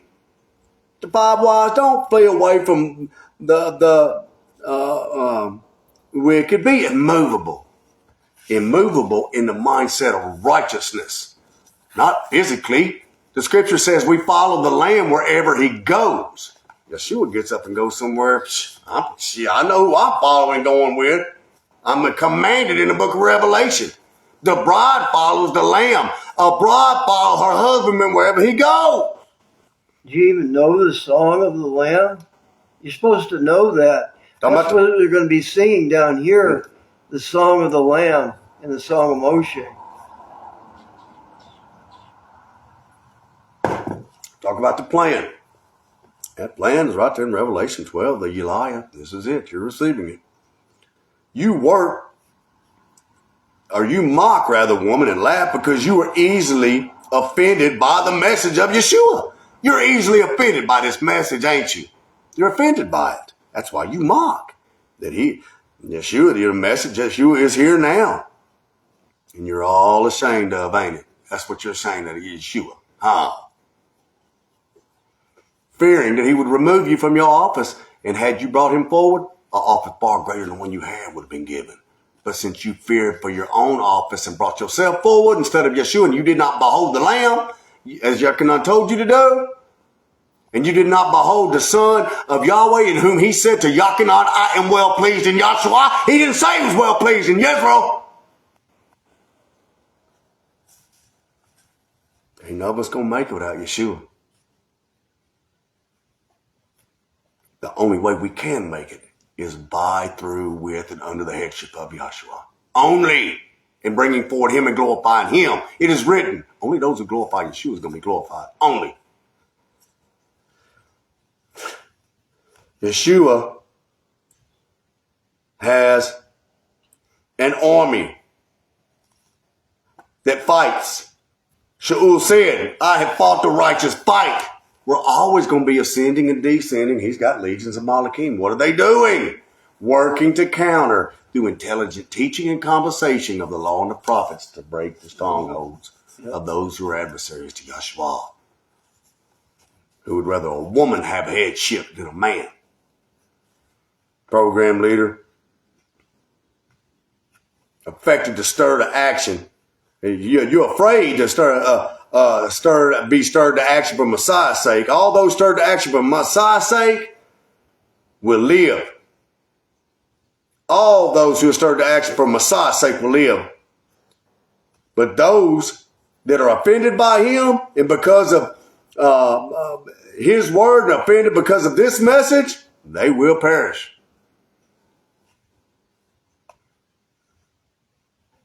Yahweh wants to know if Yeshua is in you, program leader, women, sisters. Or are you weak? Weak women and men, led by men, warriors who are like women, as Nehemiah said. Mm-hmm. Are you weak? Weaker than water, as the prophet said, weak as water. Program director and sisters, listen. No man can come, man, woman, or child can come to the strength of the Creator, but by Yahshua Messiah. No man comes to Yahweh the strength, but by Yahshua. And ain't not one of you make mention of him. How can you have the strength of the Creator and you ain't make mention of the strength of the Creator, Yeshua?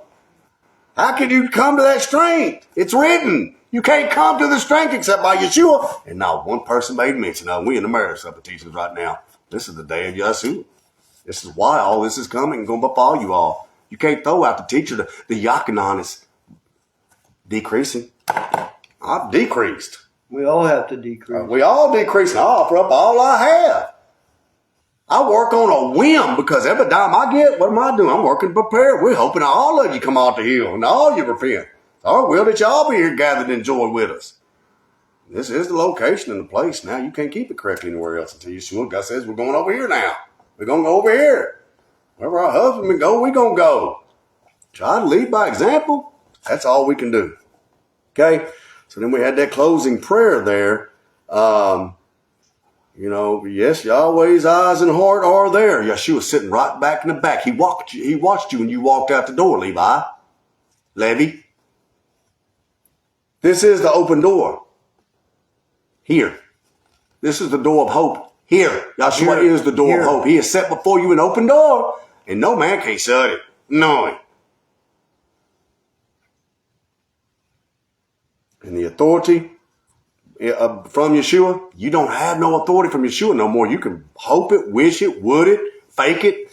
Listen, as surely as the Almighty lives, Yahshua, who is from everlasting to everlasting, you don't have no authority from Yeshua. You just usurped his authority, just took it on your own self to go do and say what you want to do. If you would be down here, I left you Micaiah. I think Pastor just said that and Yeshua didn't tell. He obeyed Yahshua.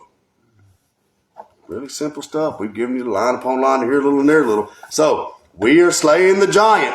I hope y'all all got that theme and we made it clear. We all hope y'all had a great first moon. Again, we're going to try to reach out later in the week. We've got some more prophetic stuff that's Yeshua has instructed his family and house that we are to be studying and learning. And boy, we've got some great stuff coming up for Passover as well. But as surely as he lives, we are now in that second half of the sorrows. And these things are about to quickly befall. The 5 foolish and even the 5 wise need to be coming out in advance that you do not partake of their sins or receive of their plagues. Yes, and that voice is cried with a loud voice. Another Moloch, not the 7th, but another, cried with a loud voice. And so the house of Yahshua will be made open for all to see. He and the Father are one this coming feast. We hope to do that for you. We're going to make sure that everything is decent and in order and according to his instructions. And so it looks like there's going to be a really great time of revelation coming up here over the next few weeks. So we hope you all appreciate it. And we'll go forward and really study these things out that were brought by Yeshua and his Malachim today. And my Malachim here, as it's written in Revelation 12, that would be bringing forward the law and the prophets and the testimony concerning the glory, the crowning, and the marriage supper of King Yahshua. We'll close this out, Yadin. Father Yahshua, thank you for giving your wisdom and understanding to those that you are opening their minds, that aren't being stubborn and are not resisting, that they will come off and come down here early, and as many as possible early, and the last resort is when you come off, that any that refused until that point, if they would repent at that point and follow you off, that they would be forgiven and allowed to be in your kingdom forever. And that we ask for any of those that are stuck in a situation where their family members are wicked and they won't, and they feel they're being held captive and they have nowhere to go, that you let them realize that they can come down here. They'll receive help down here, whether they're male or female, to come down and seek you, Yahshua.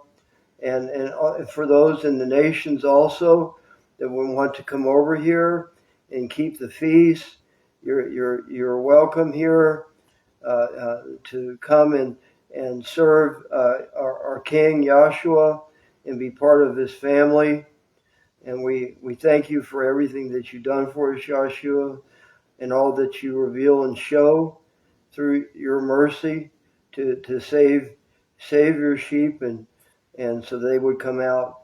We ask and give thanks to you and praise your name, Hosanna to your name, and all glory and honor to you forever and ever. Our King Praise Yeshua. Hallelujah, Yeshua. Hallelujah, Yeshua. Hosanna to King Yeshua. Praise Yeshua. Praise Yeshua. So you're all invited. 5:12, Yeshua's Memorial. 5:13, Seder. Bring enough for you and your family and another family as well. No meat. You can have clean wine. No drunkenness. And we are going to rejoice in Messiah. You've got to keep complete Tekufa season correctly. Yes. So we're going to have some chicken parm now with some butter pecan pie and some lemonade. Yummy. Go through and rehearse these things in the course of the week. Yeshua bless your understanding. Praise Yeshua.